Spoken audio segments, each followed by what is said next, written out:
Poojary sir ಅವರು ಕೂಡ ವೇದಿಕೆಗೆ ಆಗಮಿಸಬೇಕಾಗಿ ಅವರಲ್ಲಿ ವಿನಂತಿಸಿಕೊಳ್ತೇನೆ. ಅದೇ ರೀತಿಯಾಗಿ ಪ್ರೊಫೆಸರ್ ಟಿ.ಎಂ. ಕುಲಕರ್ಣಿ ಸರ್ ಅವರು ಕೂಡ ವೇದಿಕೆಗೆ ಆಗಮಿಸಬೇಕಾಗಿ ಅವರಲ್ಲಿ ವಿನಂತಿಸಿಕೊಳ್ತೇನೆ. ಅದೇ ರೀತಿಯಾಗಿ ಪ್ರೊಫೆಸರ್ ಶ್ರೀಮತಿ ಎಸ್.ಆರ್. ಕಲ್ಯಾಣ್ ಶೆಟ್ಟಿ ಮೇಡಮ್ ಅವರು ಕೂಡ ವೇದಿಕೆಗೆ ಆಗಮಿಸಬೇಕಾಗಿ ಅವರಲ್ಲಿ ವಿನಂತಿಸಿಕೊಳ್ತೇನೆ. ಅದೇ ರೀತಿಯಾಗಿ ಡಾಕ್ಟರ್ ಆರ್.ಬಿ. ಭಾಟ್ ಮೇಡಮ್ ಅವರು ಕೂಡ ವೇದಿಕೆಗೆ ಆಗಮಿಸಬೇಕಾಗಿ ಅವರಲ್ಲಿ ವಿನಂತಿಸಿಕೊಳ್ತೇನೆ. ಅದೇ ರೀತಿಯಾಗಿ ಶ್ರೀ ಬಿ.ಬಿ. ಸುಮಂತ್ ಸರ್ ಅವರು ಕೂಡ ವೇದಿಕೆಗೆ ಆಗಮಿಸಬೇಕಾಗಿ ಅವರಲ್ಲಿ ವಿನಂತಿಸಿಕೊಳ್ತೇನೆ. ಅದೇ ರೀತಿಯಾಗಿ ಲಯನ್ ಡಾಕ್ಟರ್ ವಿಠಲ್ ಶಾವಿ ಸರ್ ಅವರು ಕೂಡ ವೇದಿಕೆಗೆ ಆಗಮಿಸಬೇಕಾಗಿ ಅವರಲ್ಲಿ ವಿನಂತಿಸಿಕೊಳ್ತೇನೆ. ಅದೇ ತೆರನಾಗಿ ಡಾಕ್ಟರ್ ಶೋಭಾ ವಿಠಲ್ ಶಾವಿ ಮೇಡಮ್ ಅವರು ಕೂಡ ವೇದಿಕೆಗೆ ಆಗಮಿಸಬೇಕಾಗಿ ಅವರಲ್ಲಿ ವಿನಂತಿಸಿಕೊಳ್ತೇನೆ. ಅದೇ ರೀತಿಯಾಗಿ ಶ್ರೀ ಶರಣಪ್ಪ ಅಕ್ಕಿ ಸರ್ ಅವರು ಕೂಡ ವೇದಿಕೆಗೆ ಆಗಮಿಸಬೇಕಾಗಿ ಅವರಲ್ಲಿ ವಿನಂತಿಸಿಕೊಳ್ತೇನೆ. ಅದೇ ರೀತಿಯಾಗಿ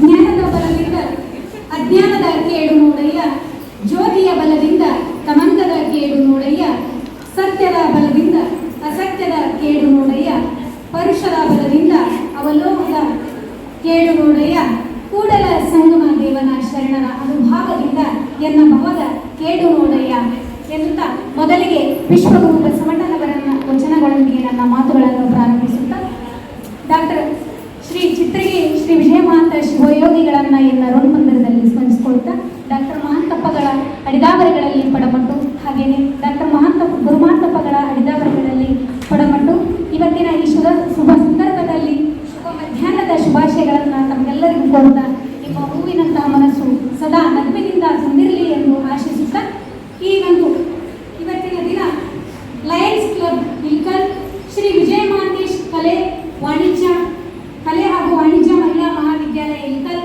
ಮತ್ತು IPSC ಸ್ಕೌಟ್ಸ್ ಗೈಡ್ಸ್ ಮತ್ತು NSS ಇವರೆಲ್ಲರ ಸಹಯೋಗದೊಂದಿಗೆ ಇಂದಿನ ದಿನ ನಾವು ಚೈಲ್ಡ್ಹುಡ್ ಕ್ಯಾನ್ಸರ್ ಅವೇರ್ನೆಸ್ ಪ್ರೋಗ್ರಾಮ್ ಮಕ್ಕಳಿಗಾಗಿ ಕ್ಯಾನ್ಸರ್ ಜಾಗೃತಿ ಕಾರ್ಯಕ್ರಮವನ್ನು ಲಯನ್ಸ್ ಕ್ಲಬ್ ವತಿಯಿಂದ ಇವತ್ತಿನ ದಿನ ಹಮ್ಮಿಕೊಂಡಿದ್ದೇವೆ. ಈ ಶುಭ ಸಂದರ್ಭದ ಕಾರ್ಯಕ್ರಮದಲ್ಲಿ ಈ ಶುಭ ಕಾರ್ಯಕ್ರಮವನ್ನು ಪ್ರಾರ್ಥನೆಯೊಂದಿಗೆ ಆರಂಭಿಸೋಣ. ಮೊದಲನೇದಾಗಿ ಪ್ರಾರ್ಥನೆ ಗೀತಾ ದುತ್ತರಿಗೆ ಅವರು ನೆರವೇರಿಸಿಕೊಡಬೇಕಾಗಿ ಅವರಲ್ಲಿ ವಿನಂತಿಸಿಕೊಳ್ಳುತ್ತೇನೆ.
ಕಾರ್ಯಕ್ರಮಕ್ಕೆ ಉದ್ಘಾಟಕರಾಗಿ ಆಗಮಿಸಿದಂತಹ ಶ್ರೀ ಶರಣಪ್ಪ ಅಕ್ಕಿ ಸರ್ ಅವರು ಹಾಗೆಯೇ ಕಾರ್ಯಕ್ರಮದ ಅಧ್ಯಕ್ಷತೆಯನ್ನು ವಹಿಸಿದಂತಹ lion doctor Santosh Pujari sir ಅವರು, ಹಾಗೆಯೇ ಡಾಕ್ಟರ್ ಶೋಭಾ ವಿಠಲ್ ಶಾವಿ ಮೇಡಮ್ ಅವರು, ಹಾಗೆಯೇ ಡಾಕ್ಟರ್ ವಿಠಲ್ ಶಾವಿ ಸರ್ ಅವರು ಎಲ್ಲರೂ ಸೇರಿ ಗಣ್ಯಮಾನ್ಯರು ಅವರಿಗರೆಂದರೆ ಎಲ್ಲರೂ ಸೇರಿ ಈ ಕಾರ್ಯಕ್ರಮವನ್ನು ಸಸಿಗೆ ನೀರೆರೆಯುವುದರ ಮೂಲಕ ಉದ್ಘಾಟಿಸಬೇಕಾಗಿ ಎಲ್ಲರಲ್ಲಿ ವಿನಂತಿಸಿಕೊಳ್ಳುತ್ತೇನೆ.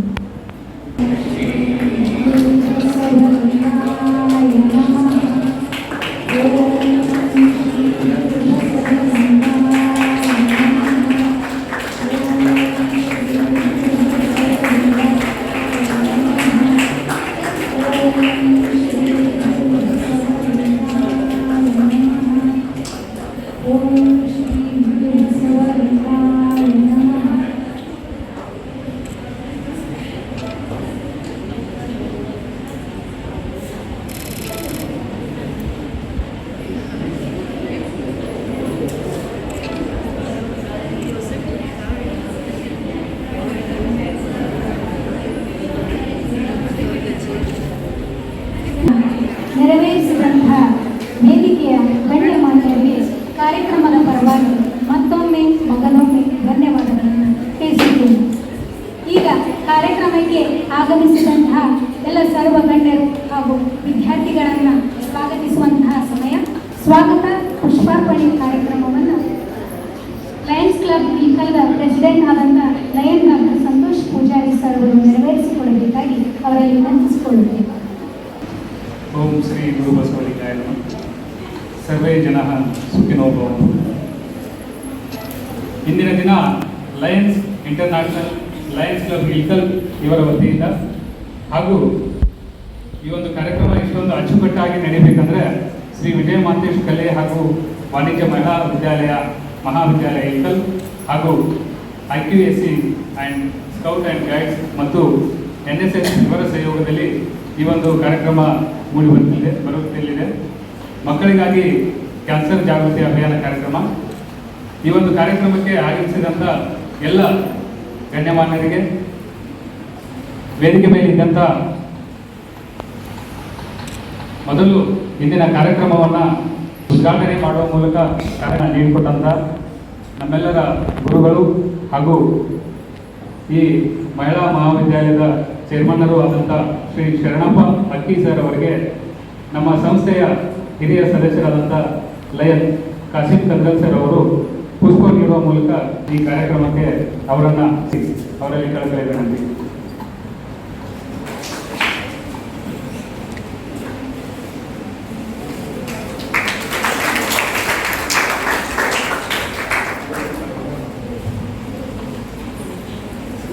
ಲಯನ್ ಕಾಸಿಂ ಕಂದಲ್ ಸರ್ ಅವರಿಗೆ.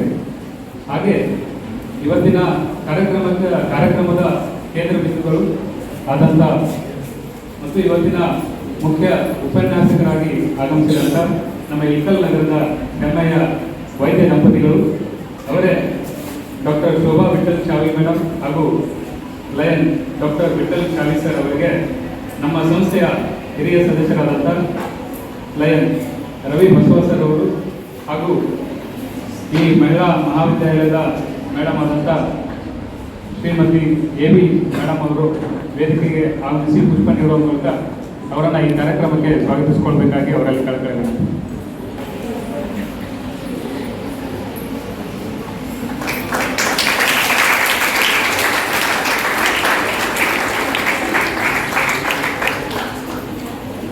ಧನ್ಯವಾದಗಳು.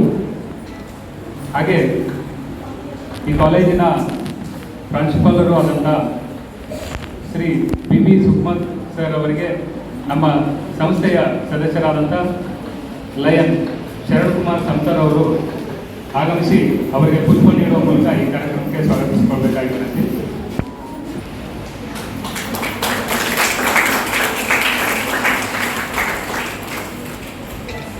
ಧನ್ಯವಾದಗಳು. ಹಾಗೆ ಈ ಒಂದು ಕಾರ್ಯಕ್ರಮ ಇಷ್ಟೊಂದು ಅಚ್ಚುಕಟ್ಟಾಗಿ ನೆರವೇರಿದೆ ಅಂತಂದರೆ ಮೊನ್ನೆಯಿಂದ ನಮ್ಮ ಈ ಕಾರ್ಯಕ್ರಮದಲ್ಲಿ ಸಕ್ರಿಯವಾಗಿ ಪಾಲ್ಗೊಂಡಂಥ ಸ್ಕೌಟ್ ಆ್ಯಂಡ್ ಗೈಡ್ಸ್ ಯೂನಿಟ್ದ ಪ್ರೋಗ್ರಾಮ್ ಆಫೀಸರ್ ಆದಂಥ professor Shrimati SR Kalyan Shetty madam ಅವರಿಗೆ ಡಾಕ್ಟರ್ ರಾಧಿಕಾ ಮೇಡಮ್ ಅವರು ಆಗಮಿಸಿ ಅವರಿಗೆ ಪುಷ್ಪ ನೀಡುವ ಮೂಲಕ ಅವರನ್ನು ಕಾರ್ಯಕ್ರಮಕ್ಕೆ ಸ್ವಾಗತಿಸಿಕೊಳ್ಬೇಕಾಗಿ ವಿನಂತಿ.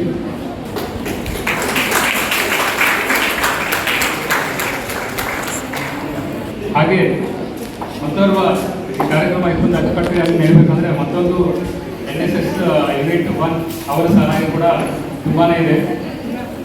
ಪ್ರೋಗ್ರಾಮ್ ಆಫೀಸರ್ ಆದಂಥ ಪ್ರೊಫೆಸರ್ TM ಕುಲಕರ್ಣಿ ಸರ್ ಅವರಿಗೆ ನಮ್ಮ ಸಂಸ್ಥೆಯ ಸದಸ್ಯರಾದಂಥ lion doctor NM Sajjan sir ಅವರು ಬಂದು ಪುಷ್ಪ ನೀಡುವ ಮೂಲಕ ಅವರನ್ನು ಈ ಕಾರ್ಯಕ್ರಮಕ್ಕೆ ಸ್ವಾಗತಿಸಿಕೊಳ್ಬೇಕಾಗಿ ಅವರಲ್ಲಿ ವಿನಂತಿ.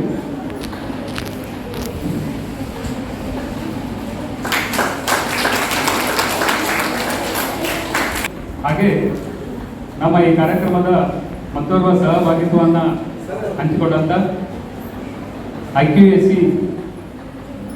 ಕೋಆರ್ಡಿನೇಟರ್ ಆದಂಥ ಡಾಕ್ಟರ್ RB ಬಾಡ್ ಮೇಡಮ್ ಅವರಿಗೆ, ನಮ್ಮ AV ವೀಣಾ ಮೇಡಮ್ ಅವರು ಬಂದು ಅವರಿಗೆ ಪುಷ್ಪ ನೀಡುವ ಮೂಲಕ ಅವರನ್ನು ಈ ಕಾರ್ಯಕ್ರಮಕ್ಕೆ ಸ್ವಾಗತಿಸಿಕೊಳ್ಬೇಕಾಗಿದೆ.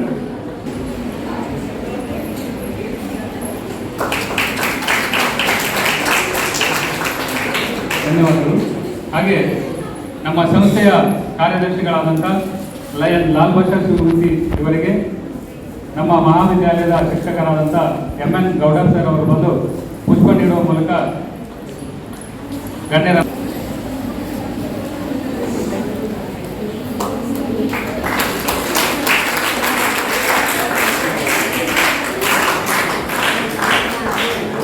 ಧನ್ಯವಾದಗಳು.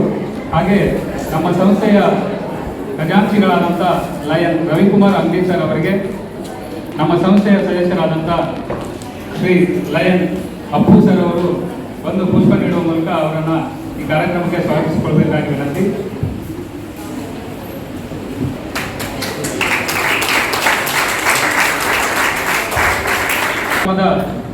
ಎಲ್ಲ ಸಂಪೂರ್ಣ ಜವಾಬ್ದಾರಿಯನ್ನು ಹೊತ್ತುಕೊಂಡು ಈ ಇವೆಂಟಿನ ಕೋಆರ್ಡಿನೇಟರ್ ಆದಂಥ ಲಯನ್ ಏಕನಾಥ್ ರಾಜೋಳಿ ಸರ್ ಅವರಿಗೆ, ನಮ್ಮ ಸಂಸ್ಥೆಯ ಸದಸ್ಯರಾದಂಥ ಲಯನ್ ಗೋಪಾಲ್ ಸಫರತ್ ಸರ್ ಅವರು ಬಂದು ಪುಷ್ಪ ನೀಡುವ ಮೂಲಕ ಅವರನ್ನು ಈ ಕಾರ್ಯಕ್ರಮಕ್ಕೆ ಸ್ವಾಗತಿಸಿಕೊಳ್ಬೇಕಾಗಿ ವಿನಂತಿ.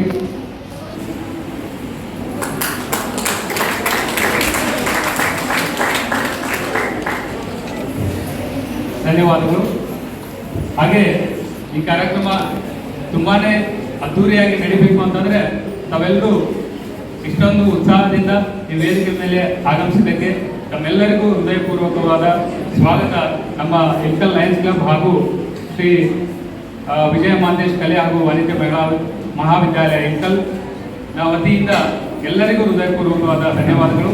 ಹಾಗೆ ಆಗಮಿಸಿದಂಥ ಎಲ್ಲ ಶಿಕ್ಷಕೇತರ ವೃಂದದವರಿಗೂ ಕೂಡ ಈ ಒಂದು ಕಾರ್ಯಕ್ರಮಕ್ಕೆ ಹೃದಯಪೂರ್ವಕ ಸ್ವಾಗತ. ಅವರವರಲ್ಲದೆ ವೇದಿಕೆ ಮೇಲೆ ಮತ್ತು ಮುಂಭಾಗದಲ್ಲಿರುವ ಎಲ್ಲ ಗಣ್ಯಮಾನ್ಯರಿಗೂ ನಮ್ಮ ಇಲ್ಕಲ್ ಲಯನ್ಸ್ ಕ್ಲಬ್ನ ವತಿಯಿಂದ ಮತ್ತೊಂದು ಸಾರಿ ಧನ್ಯವಾದಗಳು.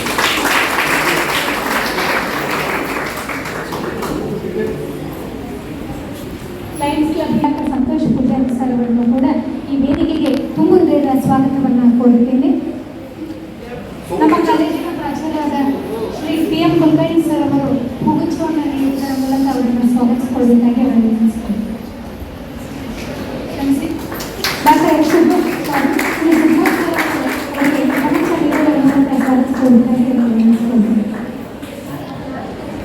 ಲಯನ್ಸ್ ಕ್ಲಬ್ ಇಲ್ಕಲ್ ವತಿಯಿಂದ ನಮಗೆಲ್ಲರಿಗೂ ಮತ್ತೊಮ್ಮೆ ಮೊದಲನೇ ಸ್ವಾಗತವನ್ನು ಕೋರುತ್ತಾ, ನಮ್ಮ ಕಾಲೇಜಿನ ಬೋಧಕ ಮತ್ತು ಬೋಧಕೇತರ ಸಿಬ್ಬಂದಿ ವರ್ಗದವರು ಹಾಗೆಯೇ ಲಯನ್ಸ್ ಕ್ಲಬ್ ಇಲ್ಕಲ್ನ ಕಾರ್ಯದರ್ಶಿಗಳು ಹಾಗೆಯೇ ವಿದ್ಯಾರ್ಥಿಗಳಿಗೆ ಮತ್ತೊಮ್ಮೆ ಮೊದಲನೇ ಸ್ವಾಗತವನ್ನು ಕೋರುತ್ತಾ, ಈಗ ವಿದ್ಯಾರ್ಥಿನಿಯರು ನಮ್ಮ ಕಾಲೇಜಿನ ಬೋಧಕ ಮತ್ತು ಬೋಧಕೇತರ ಸಿಬ್ಬಂದಿ ವರ್ಗ ಹಾಗೂ ಲಯನ್ಸ್ ಕ್ಲಬ್ ಇಲ್ಕಲ್ನ ಕಾರ್ಯದರ್ಶಿಗಳೆಲ್ಲರಿಗೂ ಹೂಗುಚ್ಛವನ್ನು ನೀಡುವುದರ ಮೂಲಕ ಸ್ವಾಗತಿಸಿಕೊಳ್ಳಬೇಕಾಗಿ ಅವರಲ್ಲಿ ವಿನಂತಿಸಿಕೊಳ್ತೇವೆ.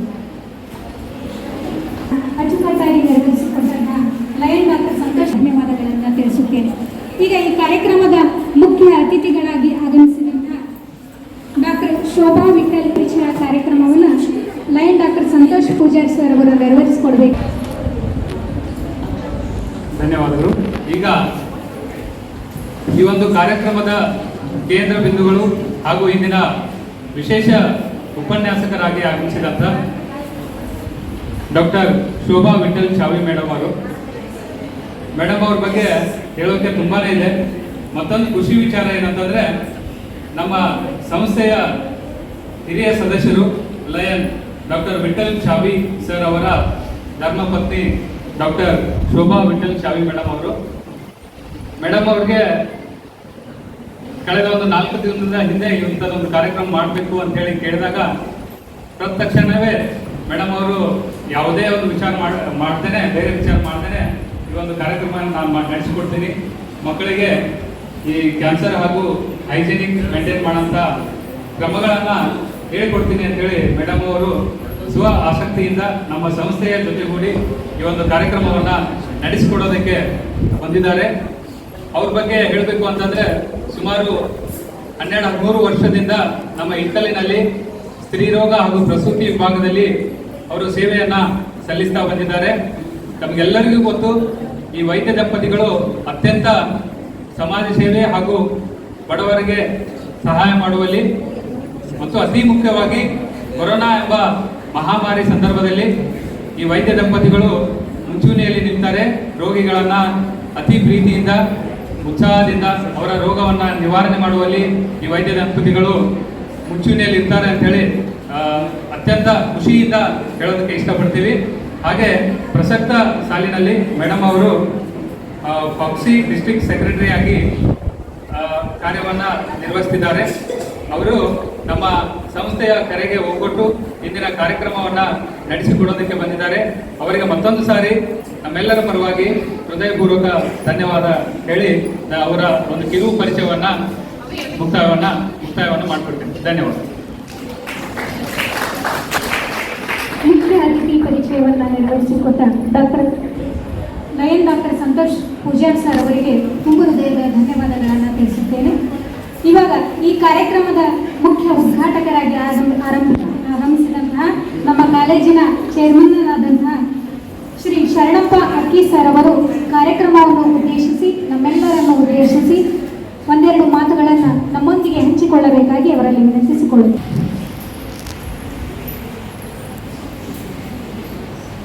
ಓಂ ಶ್ರೀ ಗುರು ಬಸವಲಿಂಗಾಯ. ಪರಮ ದಾಸೋಹಿ ಪರಮ ತಪಸ್ವಿ ಶ್ರೀ ವಿಜಯಮಾಂತ ಶ್ರೀಗಳನ್ನು ಪೂಜ್ಯ ಡಾಕ್ಟರ್ ಮಹಾಂತ ಸ್ವಾಮಿಗಳನ್ನು ಮನದಲ್ಲಿ ನೆನೆಯುತ್ತ ಸಂಸ್ಥೆಯ ಗಣಾಧ್ಯಕ್ಷರಾದ ಪೂಜ್ಯ ಗುರುಮಹಾಂತ ಸ್ವಾಮಿಗಳ ಅಡಿದಾರುಗಳಲ್ಲಿ ಅನಂತ ಶರಣಗಳನ್ನು ಸಮರ್ಪಿಸಿ ಈ ಶುಭ ಮುಂಜಾನೆಯಂದು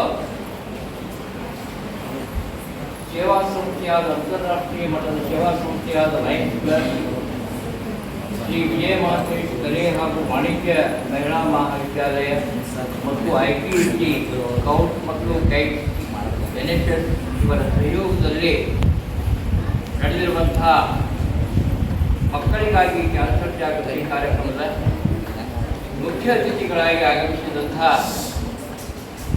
ನಮ್ಮ ಆತ್ಮೀಯರು ಆದ ಡಾಕ್ಟರ್ ವಿಠಲ್ ಚಾವಿ ಅವರೇ ಹಾಗೂ ಶ್ರೀಮತಿ ಡಾಕ್ಟರ್ ಶೋಭಾ ಚಾವಿ ಅವರೇ, ಈ ಕಾರ್ಯಕ್ರಮದಲ್ಲಿ ಪಾಲ್ಗೊಂಡಂತಹ ನಮ್ಮ ಮಹಾವಿದ್ಯಾಲಯದ ಪ್ರಾಚಾರ್ಯರಾದ ಸುಗ್ಮದವರೇ, ಸ್ಕೌಟ್ ಮತ್ತು ಗೈಡ್ಸ್ನ ಪ್ರೋಗ್ರಾಮ್ ಆಫೀಸರ್ ಆದ ಶ್ರೀಮತಿ SR ಕಲ್ಯಾಣ್ ಶೆಟ್ಟಿಯವರೇ ಹಾಗೂ NSS ಘಟಕದ ಸಂಚಾಲಕರಾದ CM ಕುಲಕರ್ಣಿಯವರೇ, ಈ ಕಾರ್ಯಕ್ರಮದ ಲಯನ್ಸ್ ಕ್ಲಬ್ಬಿನ ಅಧ್ಯಕ್ಷರಾದ ಪೂಜಾರಿಯವರೇ, ಸಂತೋಷ್ ಪೂಜಾರಿಯವರೇ ಮತ್ತು ಕಾರ್ಯದರ್ಶಿಗಳಾದ ಲಾಲ್ ಸಾಬ್ ಸುಬ್ರಹ್ಮಣ್ಯವರೇ, ಕೋಶಾಧಿಕಾರಿಗಳಾದ ರವಿಕುಮಾರ್ ಅಂಗಡಿಯವರೇ, ಕೋಆರ್ಡಿನೇಟರ್ ಆದ ಏಕನಾಥ್ ರಾಜೋಳಿಯವರೇ ಹಾಗೂ ಯಾವತ್ತು ಲೈನ್ ಸದಸ್ಯರೇ, ಶಿಕ್ಷಕ ಉಪನ್ಯಾಸಕರೇ, ವಿದ್ಯಾರ್ಥಿನಿಯರೇ, ಸರ್ವರಿಗೂ ಇದು ಒಂದು ಅವೇರ್ನೆಸ್ ಪ್ರೋಗ್ರಾಮ್. ನಿನ್ನೆ ತಾನೇ ಬೆಳಗಿನ ಜಾವ ನನ್ನ ಕಡೆ ಲೈನ್ಸ್ನ ಸರ್ವ ಸದಸ್ಯರು ಕೂಡಿಕೊಂಡು ಮನೆಗೆ ಬಂದಾಗ ಅವರಿಗೆ ನಾನು ಮೊದಲಿಗೆ ಕ್ಷಮೆ ಕೇಳಬೇಕಾಗಿದೆ. ಯಾಕಂದರೆ ಅವ್ರು ಬಂದಾಗ ಅವ್ರನ್ನ ಬಹಳ ನಾವು ಸ್ವಾಗತ ಮಾಡುವಲ್ಲಿ ತಡವಾದಕ್ಕೆ ವಿಚಾರಿಸುತ್ತೇನೆ. ಆಗ ಹಳೆಯ ನೆನಪುಗಳನ್ನು ಅವರ ಜೊತೆ ನಾನು ಹಂಚಿಕೊಂಡೆ. ಸುಮಾರು 35-40 ವರ್ಷದ ಹಿಂದೆ ಇಲ್ಕಲ್ ನಗರದಲ್ಲಿ ಲಯನ್ಸ್ ಕ್ಲಬ್ಬನ್ನು ಪ್ರಾರಂಭ ಮಾಡಿ ಕಾರ್ಯದರ್ಶಿಯಾಗಿ, ಸಹಕಾರ್ಯದರ್ಶಿಯಾಗಿ ತಾಲೂಕಾ ಮಟ್ಟ ಮತ್ತು ಜಿಲ್ಲಾ ಮಟ್ಟದಲ್ಲಿ ಅಲ್ಲದೆ ರೀಜನಲ್ ಕಾನ್ಫರೆನ್ಸ್ ಗೋವಾದಲ್ಲಿ ನಡೀತು. ಅದರಲ್ಲಿ ಸಹಿತ ಹಾಗೆಯಾಗಿ ಒಳ್ಳೆಯ ನಗರದಲ್ಲಿ ಒಳ್ಳೆಯ ಕಾರ್ಯಕ್ರಮಗಳನ್ನು ಮಾಡಿ ತಂಗುದಾಟವನ್ನು, ಕುಡಿಯುವ ನೀರನ್ನು ಅಲ್ಲಿ ಆ ಟೈಮ್ನಲ್ಲಿ ತಂದು, ಹೀಗಾಗಿ ಸೇವೆ ಅವರೆಲ್ಲರಿಗೂ ಹೇಳಿದೆ. ಉದ್ಯೋಗದೊಂದಿಗೆ ನಾವು ಸೇವಾ ಕಾರ್ಯವನ್ನು ಮಾಡಿದಾಗ ನಮ್ಮ ಮನಸ್ಸು ತೃಪ್ತಿ ಆಗ್ತಿರುತ್ತೆ.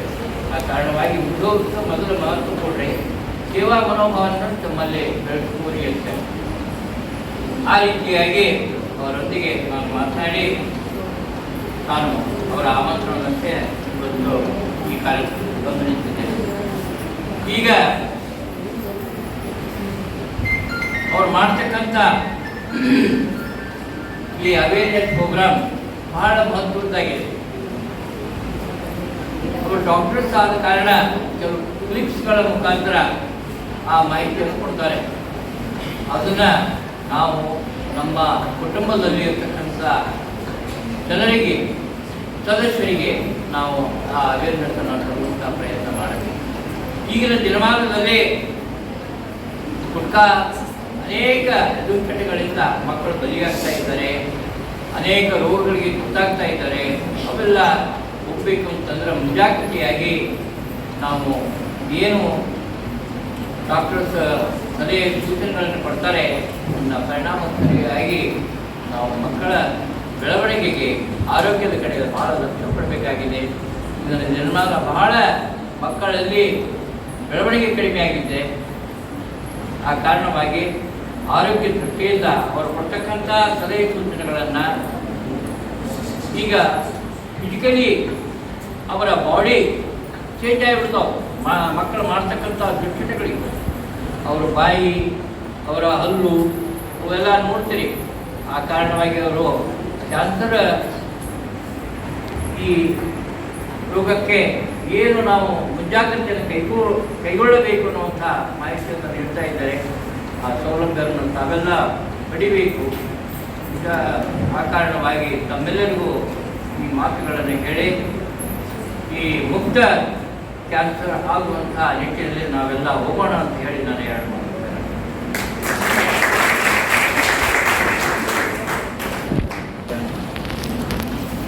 ಇಲ್ಲಿವರೆಗೆ ದುಶ್ಚಟಗಳಿಗೆ ಮಾರು ಹೋಗದೆ ಇಂದಿನ ಪ್ರಜೆಗಳಾದ ನಾವೆಲ್ಲರೂ ಕೂಡ ಸಾವಿರ ಕುದುರೆಯ ಸರದಾರರಾಗಬೇಕಿಲ್ಲ, ಸರಿದಾರಿನಲ್ಲಿ ನೆಟ್ಟಕ್ಕಂಥ ಸುಸಂಸ್ಕೃತ ಮಕ್ಕಳಾದರೆ ಸಾಕು ಅಂತಕ್ಕಂಥ ಮಾತಿನೊಂದಿಗೆ ತಮ್ಮ ಆದರ್ಶ ನುಡಿಗಳನ್ನು ನಮ್ಮೊಂದಿಗೆ ಹಂಚಿಕೊಂಡಿರ್ತಕ್ಕಂಥ ಈ ಕಾರ್ಯಕ್ರಮಕ್ಕೆ ಉದ್ಘಾಟಕರಾಗಿ ಆಗಮಿಸಿ ನಮ್ಮೊಂದಿಗೆ ತಮ್ಮ ವಿಚಾರಗಳನ್ನು ಹಂಚಿಕೊಂಡಿರುವಂಥ ಶ್ರೀ ಶಾಣಪ್ಪ ಅಕ್ಕಿ ಸರ್ ಅವರಿಗೆ ಕಾರ್ಯಕ್ರಮದ ಪರವಾಗಿ ಹಾಗೂ ಕಾಲೇಜಿನ ಪರವಾಗಿ ತುಂಬ ಹೃದಯದ ಧನ್ಯವಾದಗಳನ್ನು ತಿಳಿಸುತ್ತೇನೆ.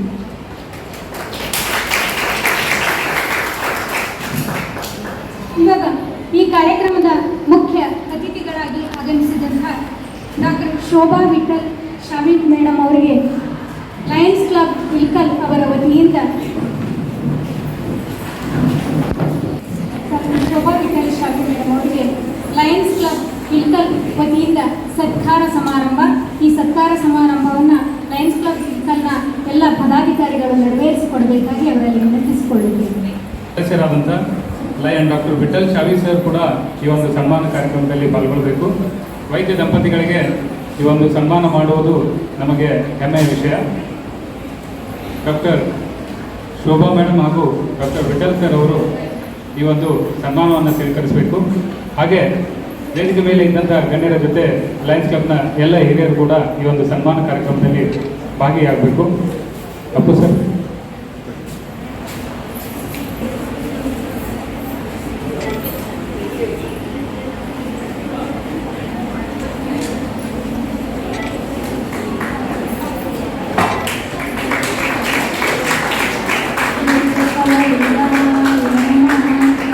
ಓಂ ಶ್ರೀ ಗುರು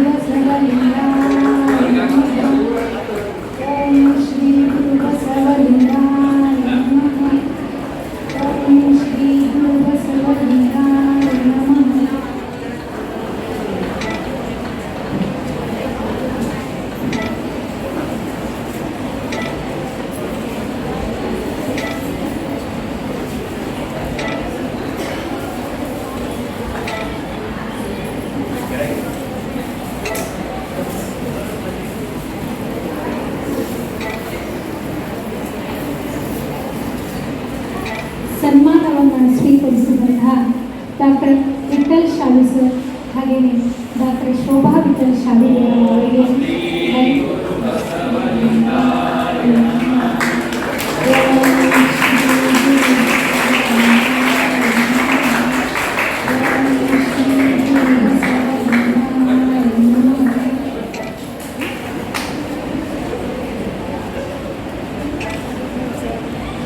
ಸನ್ಮಾನವನ್ನು ಸ್ವೀಕರಿಸಿದಂಥ ಡಾಕ್ಟರ್ ವಿಠಲ್ ಶಾಲಿ ಸರ್ ಹಾಗೆಯೇ ಡಾಕ್ಟರ್ ಶೋಭಾ ವಿಠಲ್ ಶಾಲಿ ಮೇಡಮ್ ಅವರಿಗೆ ಲಯನ್ಸ್ ಕ್ಲಬ್ ಇಲ್ಕಲ್ ವತಿಯಿಂದ ತುಂಬ ಹೃದಯದ ಧನ್ಯವಾದಗಳನ್ನು ತಿಳಿಸುತ್ತೇನೆ.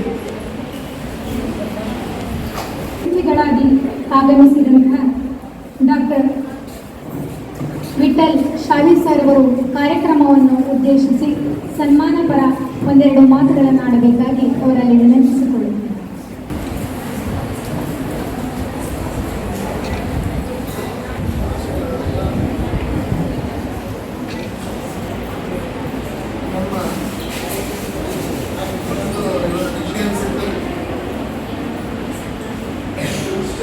ಸ್ಕೂಲ್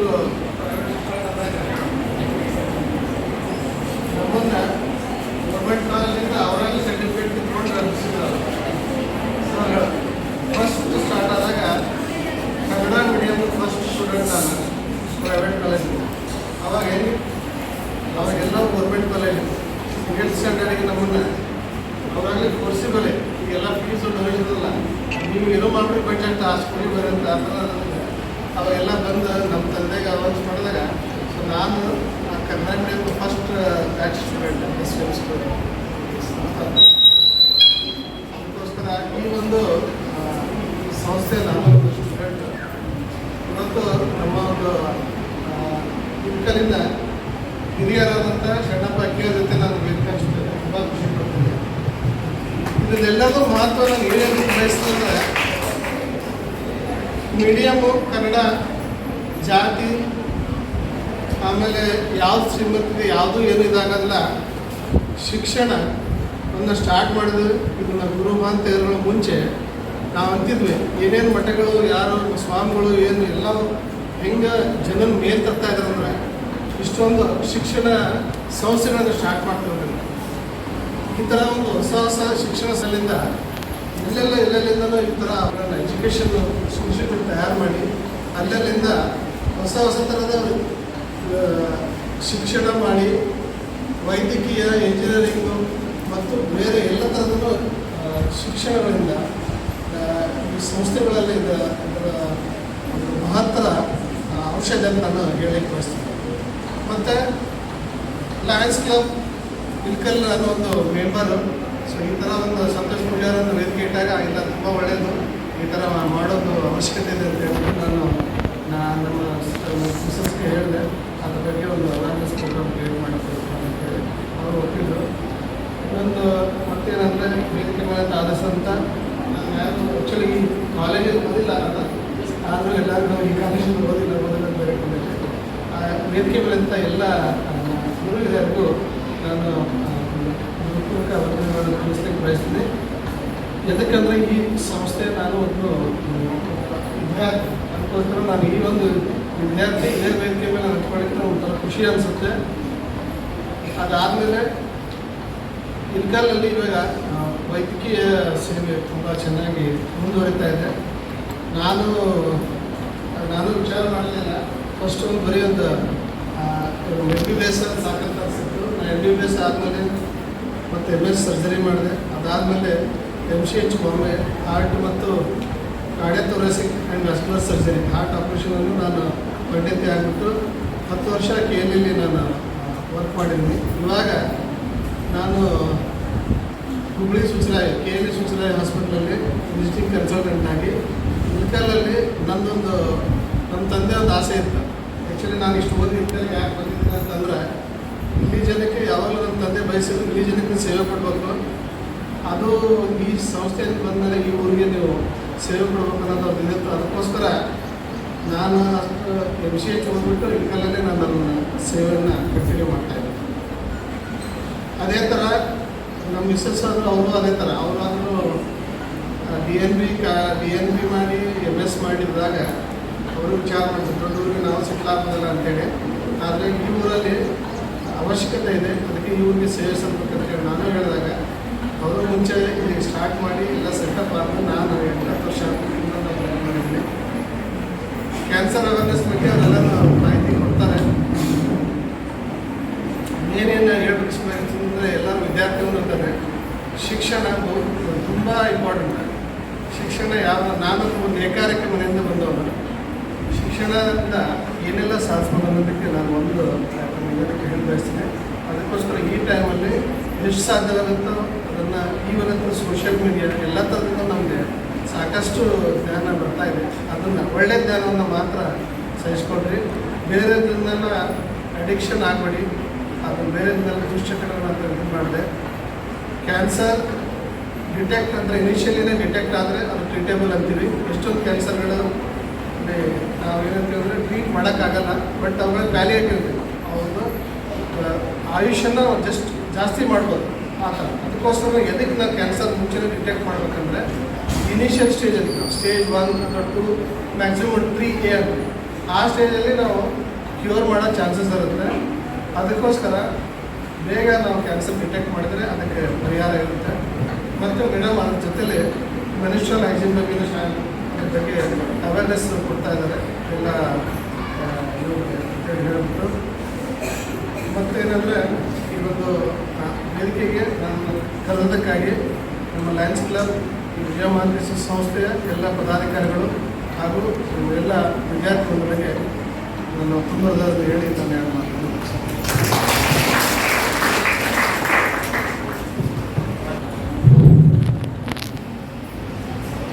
ಕೋವಿಡ್ ಸಂದರ್ಭದಲ್ಲಿ ಮಾಡಿದಂತಹ ಅವರ ಸೇವೆ ಗಣನೀಯ. ನಗರದಲ್ಲಿ ಯಾವ ಡಾಕ್ಟರ್ಸು ನೋಡ್ತಾ ಇದ್ದಿಲ್ಲ.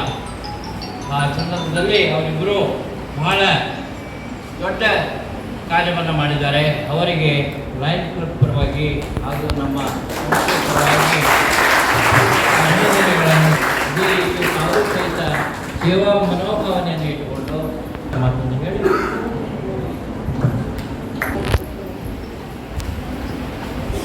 ಇಲ್ಲಿಯವರೆಗೆ ತಮ್ಮ ಅನುಭವದ ನುಡಿಗಳನ್ನು, ಶಿಕ್ಷಣದ ಪ್ರಾಮುಖ್ಯತೆಯನ್ನು ನಮ್ಮೊಂದಿಗೆ ಹಂಚಿಕೊಂಡಿರ್ತಕ್ಕಂಥ ಡಾಕ್ಟರ್ ವಿಠಲ್ ಶಾವಿ ಸರ್ ಅವರಿಗೆ ನಮ್ಮ ಸಂಸ್ಥೆಯ ಪರವಾಗಿ ಹಾಗೆ ಲಯನ್ಸ್ ಕ್ಲಬ್ ಇಳಕಲ್ ವತಿಯಿಂದ ತುಂಬ ಹೃದಯದ ಧನ್ಯವಾದಗಳನ್ನು ತಿಳಿಸುತ್ತೇನೆ. ಇವಾಗ ವೇದಿಕೆಯ ಮೇಲೆ ಆಸೀನರಾಗಿರ್ತಕ್ಕಂಥ ಗಣ್ಯಮಾನ್ಯರಿಗೆ ಲಯನ್ಸ್ ಕ್ಲಬ್ ಇಳಕಲ್ ವತಿಯಿಂದ ಸವಿನೆನಪಿನ ಕಾಣಿಕೆಯನ್ನು ಕೊಡಮಾಡುವಂತಹ ಸಮಯ. ಈ ಕಾರ್ಯಕ್ರಮವನ್ನು ಲಯನ್ಸ್ ಕ್ಲಬ್ ಇಳಕಲ್ನ ಅಧ್ಯಕ್ಷರಾದಂತಹ lion doctor Santosh Kumar Pujar sir ಅವರು ನೆರವೇರಿಸಿಕೊಡಬೇಕಾಗಿ ಅವರಲ್ಲಿ ವಿನಂತಿಸಿಕೊಳ್ಳುತ್ತೇನೆ. ನಮ್ಮ ಇಳಕಲ್ ಲಯನ್ಸ್ ಕ್ಲಬ್ನ ವತಿಯಿಂದ ಈ ಒಂದು ಕಾರ್ಯಕ್ರಮ ಅತ್ಯಂತ ಅಚ್ಚುಕಟ್ಟಾಗಿ ನೆರವೇರಿದೆ. ಇನ್ನೇನು ಕಾರ್ಯಕ್ರಮದ ಅರ್ಧ ಭಾಗ ಮುಕ್ತಾಯ ಆಗುತ್ತೆ. ಆಮೇಲೆ ನೀವೆಲ್ಲರೂ ಕಾತುರದಿಂದ ಕಾಯ್ದಂಥ ಇನ್ನು ಮುಖ್ಯ ಘಟ್ಟ ಏನಂತಂದರೆ ಮಕ್ಕಳಿಗಾಗಿ ಕ್ಯಾನ್ಸರ್ ಜಾಗೃತಿ ಕಾರ್ಯಕ್ರಮ. ಅದರ ಜೊತೆ ಈ ಹೆಣ್ಣು ಮಕ್ಕಳ ಹೈಜೀನ್ ಬಗ್ಗೆ ಕೂಡ ಮೇಡಮ್ ಅವರು ತಮಗೆ ಬೋಧಿಸಲಿದ್ದಾರೆ. ಅದಕ್ಕಿಂತ ಮುಂಚೆ ಈ ಕಾರ್ಯಕ್ರಮಕ್ಕೆ ನಮಗೆ ಇಳಕಲ್ ಲಯನ್ಸ್ ಕ್ಲಬ್ಗೆ ಅನುಕೂಲ ಮಾಡಿಕೊಟ್ಟಂಥ ಕಾಲೇಜಿನ ಚೇರ್ಮನ್ನರು, ನಮ್ಮೆಲ್ಲ ಹಿರಿಯರು ಹಾಗೂ ಗುರುಗಳು ಆದಂಥ ಶ್ರೀ ಶರಣಪ್ಪ ಅಕ್ಕಿ ಸರ್ ಅವರಿಗೆ, ನಮ್ಮ ಸಂಸ್ಥೆಯ ಕಾರ್ಯದರ್ಶಿಗಳಾದಂಥ ಲಯನ್ ಲಾಲ್ ಭಾಷಾ ಶಿವಗುಂದಿ, ಖಜಾಂಚಿಗಳಾದಂಥ ರವಿಕುಮಾರ್ ಅಂಗಡಿ, ಹಾಗೆ ಈ ಕಾರ್ಯಕ್ರಮದ ಇವೆಂಟ್ ಕೋಆರ್ಡಿನೇಟರ್ ಆದಂಥ ಏಕನಾಥ್ ಸರು ಮತ್ತು ನಮ್ಮ ಲಯನ್ಸ್ ಕ್ಲಬ್ನ ಸದಸ್ಯರಾದಂಥ ಡಾಕ್ಟರ್ ವಿಠಲ್ ಶಾವಿ ಸರು 4 ಜನ ಕೂಡಿ ಗಣ್ಯರಿಗೆ ನಮ್ಮ ಸಂಸ್ಥೆಯ ಸವಿನೆನಪು ಹಾಗೂ ಸಸಿ ವಿತರಣೆ ಮಾಡಬೇಕಾಗಿ ಅವರಲ್ಲಿ ಕಳಕಳಿ ವಿನಂತಿ.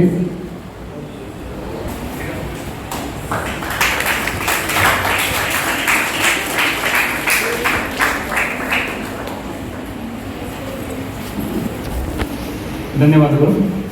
ಹಾಗೆ ನಮಗೆ ಇಲ್ಲೇ ಅವಕಾಶವನ್ನು ಮಾಡಿಕೊಟ್ಟಂಥ ಕಾಲೇಜಿನ ಪ್ರಾಂಶುಪಾಲರು ಶ್ರೀ ಬಿ ಬಿ ಸುಕ್ಮತ್ ಸರ್ ಕೂಡ ಎಲ್ಲ ಗಣ್ಯರು ಸೇರಿ ಅವರಿಗೆ ಸವಿನೆನಪು ಹಾಗೂ ಸಸಿಯನ್ನು ನೀಡುವ ಮೂಲಕ ಅವರಿಗೆ ಗೌರವ ಸಮರ್ಪಣೆಯನ್ನು ಮಾಡಬೇಕು.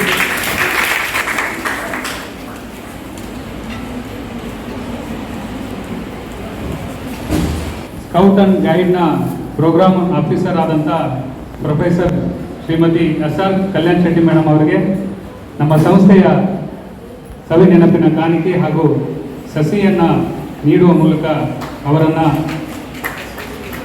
ಅವರಿಗೆ ನಮ್ಮ ಸಂಸ್ಥೆಯ ವತಿಯಿಂದ ಗೌರವಿಸಬೇಕಾಗಿ ಅವರಲ್ಲಿ ವಿನಂತಿ. ಹಾಗೆ ಇನ್ನೊಬ್ಬ ಗೆಳೆಯರು ಅಂತ ಹೇಳ್ಬೋದು, ಗುರುಗಳು ಪ್ರೊಫೆಸರ್ DM ಕುಲಕರ್ಣಿ ಸರ್ ಅವರಿಗೂ ಕೂಡ ನಮ್ಮ ಸಂಸ್ಥೆಯ ಸವಿ ನೆನಪಿನ ಕಾಣಿಕೆ ಹಾಗೂ ಸಸಿಯನ್ನು ನೀಡುವ ಮೂಲಕ ಅವರಿಗೂ ಕೂಡ ನಮ್ಮ ಸಂಸ್ಥೆಯ ವತಿಯಿಂದ ಗೌರವವನ್ನು ನೀಡಬೇಕಾಗಿ ವಿನಂತಿ. ಹಾಗೆ IQAC ಕೋಆರ್ಡಿನೇಟರ್ ಆದಂಥ ಮೇಡಮ್ ಡಾಕ್ಟರ್ RB ಬಾಡ್ ಮೇಡಮ್ ಅವರಿಗೂ ಕೂಡ ನಮ್ಮ ಸಂಸ್ಥೆಯ ವತಿಯಿಂದ ನೆನಪಿನ ಕಾಣಿಕೆ ಹಾಗೂ ಸಸಿ ನೀಡುವ ಮೂಲಕ ಕಾರ್ಯಕ್ರಮದಲ್ಲಿ ಅವರನ್ನು ಕೂಡ ಗೌರವಿಸಬೇಕಾಗಿ ವಿನಂತಿ.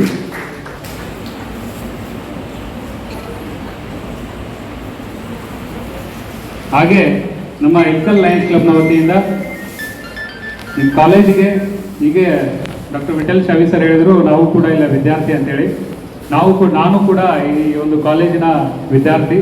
ಸೊ ಅದಕ್ಕಾಗಿ ನಮ್ಮ ಇಲ್ಕಲ್ ಲಯನ್ಸ್ ಕ್ಲಬ್ನ ವತಿಯಿಂದ ಒಂದು ಸಣ್ಣ ಕಾಣಿಕೆಯನ್ನು ತಂದಿದ್ದೀವಿ. ನಮ್ಮ ಸಂಸ್ಥೆಯ ಎಲ್ಲ ಸದಸ್ಯರು, ವೇದಿಕೆ ಮುಂಭಾಗದಲ್ಲಿ ಇರ್ತಕ್ಕಂಥ ಎಲ್ಲ ಸದಸ್ಯರು ವೇದಿಕೆ ಮೇಲೆ ಆಗಮಿಸಿ ಈ ಒಂದು ಕಾಣಿಕೆಯನ್ನು ಕಾಲೇಜಿನ ಮುಖ್ಯ ಗುರುಗಳಾದಂಥ BB ಸುಗ್ಮತ್ ಸರ್ ಹಾಗೂ ಕಲ್ಯಾಣ್ ಶೆಟ್ಟಿ ಮೇಡಮ್ ಅವರಿಗೆ, ಕುಲಕರ್ಣಿ ಸರ್ ಅವರಿಗೆ, ಬಾಡ್ ಮೇಡಮ್ ಅವರು, ಈ ಎಲ್ಲ 4 ಜನ ಗಣ್ಯರು ನಮ್ಮ ಈ ಸವಿ ಒಂದು ಚಿಕ್ಕ ಕಾಣಿಕೆಯನ್ನು ಅವರು ಸ್ವೀಕರಿಸಬೇಕಾಗಿ ಅವರಲ್ಲಿ ಕಳಕಳಿದ್ದೇನೆ.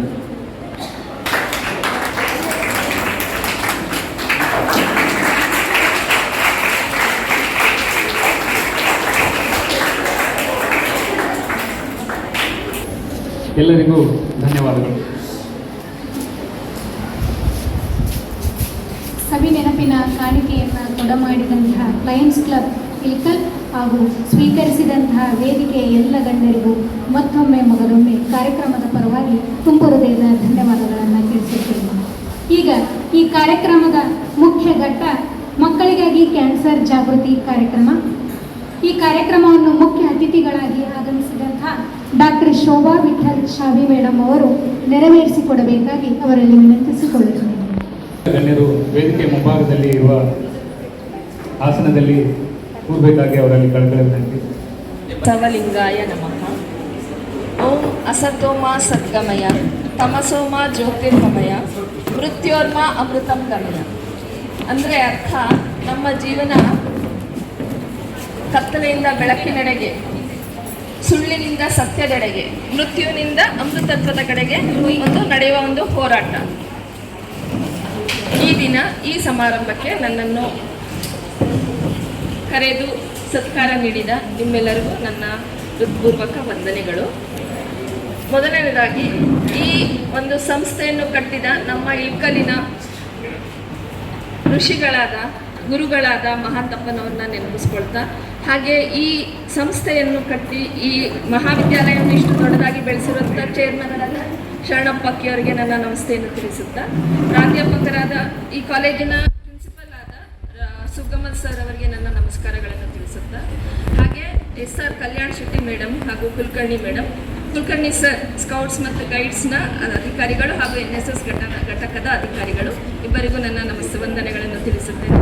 ಹಾಗೆ ನಮ್ಮ ಇಲ್ಕಲಿನ ಲಯನ್ಸ್ ಕ್ಲಬ್, ಲಯನ್ ಅಂದರೆ ಸಿಂಹ, ಎಲ್ಲರೂ ಹೆದರ್ಕೊಬೇಕು. ಆದರೆ ನಮ್ಮ ಇಲ್ಕಲಿನ ಲಯನ್ಗಳು ಜನರ ಪ್ರೀತಿಯನ್ನು ಪಡೆದಿರೋಂಥವ್ರು, ಜನಪರ ಕಾರ್ಯಕ್ರಮಗಳನ್ನು ನಡೆಸ್ಕೊಂಡು ಹೋಗ್ತಾ ಎಲ್ಲರಿಗೂ ಒಂದು ಮನ್ನಣೆಯನ್ನು ಪಡ್ಕೊಂಡಿದೆ ಇಲ್ಕಲ್ನಲ್ಲಿ ಈ ಸಂಸ್ಥೆಯ ಅಧ್ಯಕ್ಷರಾದ ಸಂತೋಷ್ ಪೂಜಾರಿ, ರವಿಕುಮಾರ್ ಅಂಗಡಿ ಖಚಾಂಚಿಗಳು ಹಾಗೂ ಏಕನಾಥ್ ರಾಜುರ್ಲಿ ಸೆಕ್ರೆಟರಿ, ಇವರೆಲ್ಲರಿಗೂ ನನ್ನ ವಂದನೆಗಳನ್ನು ತಿಳಿಸುತ್ತೇನೆ. ಹಾಗೆ ನನ್ನ ಎಲ್ಲ ಒಂದು ಕಾರ್ಯದ ಹಿಂದೆ ಬೆನ್ನೆಲುಬಾಗಿ ನಿಂತು ನನ್ನನ್ನು ಸಪೋರ್ಟ್ ಮಾಡೋಂಥ ನನ್ನ ಪತಿಯಾದ ಡಾಕ್ಟರ್ ವಿಠಲ್ ಅವರಿಗೂ ನನ್ನ ವಂದನೆಗಳನ್ನು ತಿಳಿಸುತ್ತಾ ಇವತ್ತಿನ ಒಂದು ಕಾರ್ಯಕ್ರಮವನ್ನು ನಾನು ಶುರು ಮಾಡ ಬಯಸುತ್ತೇನೆ.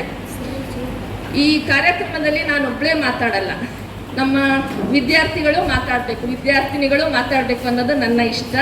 ಯಾಕೆಂದರೆ ಯಾವುದೇ ಒಂದು ಜ್ಞಾನದ ಒಂದು ಸೇವೆ ಎರಡೂ ಕಡೆಯಿಂದ ಇರಬೇಕು. ನಾನು ಪ್ರಶ್ನೆ ಕೇಳಬೇಕು, ನೀವು ಪ್ರಶ್ನೆ ಕೇಳಬೇಕು. ಅವಾಗಷ್ಟೇ ನಾವು ಮಾಡುವ ಈ ಕಾರ್ಯಕ್ರಮ ಒಂದು ಅರ್ಥಪೂರ್ಣವಾಗುತ್ತೆ. ಸೇವೆಗಳಲ್ಲಿ ಎಷ್ಟೊಂದು ವಿಧ ಇದೆ, ಆದರೆ ಜ್ಞಾನ ಸೇವೆ ಅಂತ ದೊಡ್ಡ ಸೇವೆ ಯಾವುದೂ ಇಲ್ಲ. ಯಾಕೆಂದರೆ ಸರ್ ಹೇಳಿದ್ರು ನಿಮಗೆ, ಜ್ಞಾನದ ಮುಂದೆ ಯಾವುದು, ಜ್ಞಾನದಷ್ಟು ಪವರ್ಫುಲ್ ಯಾವುದೂ ಇಲ್ಲ ಈ ಪ್ರಪಂಚದಲ್ಲಿ. ಶಿಕ್ಷಣ ಮತ್ತು ಜ್ಞಾನದಿಂದ ನಮ್ಮ ಜೀವನವನ್ನು ನಾವು ತುಂಬ ದೊಡ್ಡ ಮಟ್ಟಕ್ಕೆ ಒಯ್ಬೋದು ಅಂತ ಹೇಳಿದ್ರು. ಹಾಗಾಗಿ ನಾನು ಕೆಲವು ಪ್ರಶ್ನೆಗಳನ್ನ ಕೇಳ್ತೀನಿ. ಎಲ್ಲ ವಿದ್ಯಾರ್ಥಿನಿಯರಲ್ಲಿ ಎಲ್ಲರೂ ಮುಂದೆ ಬಂದು ಉತ್ತರ ಕೊಡ್ತೀರಾ ಅಂತ ಅಂದ್ಕೊಂಡಿದ್ದೀನಿ. ನೀವೆಲ್ಲ ಸೆಕೆಂಡ್ PUC ನ, first PUC, second PUC, degree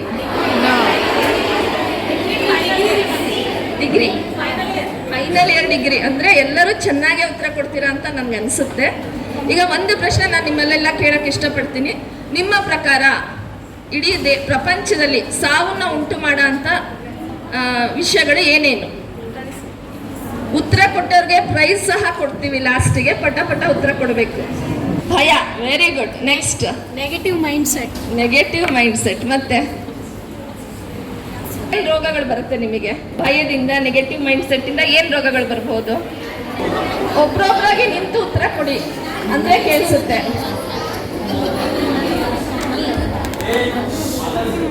ಬೇಗ ಉತ್ತರ ಕೊಟ್ಟರೆ ಬೇಗ ಪ್ರೋಗ್ರಾಮ್ ನಡೆಯುತ್ತೆ. ಮೈಕ್ ಕೊಡೋಣ, ಜೋರಾಗಿ ಹೇಳ್ಬೇಕು, ನನಗೆ ಕೇಳಿಸ್ತಾ ಇಲ್ಲ. ಹೃದಯ ರೋಗಗಳು, ಹೌದಾ? BP, sugar. ನೆಕ್ಸ್ಟ್, ನೀವು ಯಾರು ಕ್ಯಾನ್ಸರ್ ಹೆಸರು ಕೇಳೇ ಇಲ್ಲ ಹಾಗಿದ್ರೆ? ಕೇಳಿದ್ದೀರಾ? ಕ್ಯಾನ್ಸರಿಂದ ಸಾವು ನೋವು ಉಂಟಾಗುತ್ತಾ ಇಲ್ಲ? ಆಗುತ್ತೆ. ಸೊ ಸಾವು ನೋವು ಉಂಟು ಮಾಡೋ ಅಂತ ಹಲವು ರೋಗಗಳಲ್ಲಿ ಕ್ಯಾನ್ಸರ್ ಸಹ ತುಂಬ ಮುಖ್ಯವಾದದ್ದು.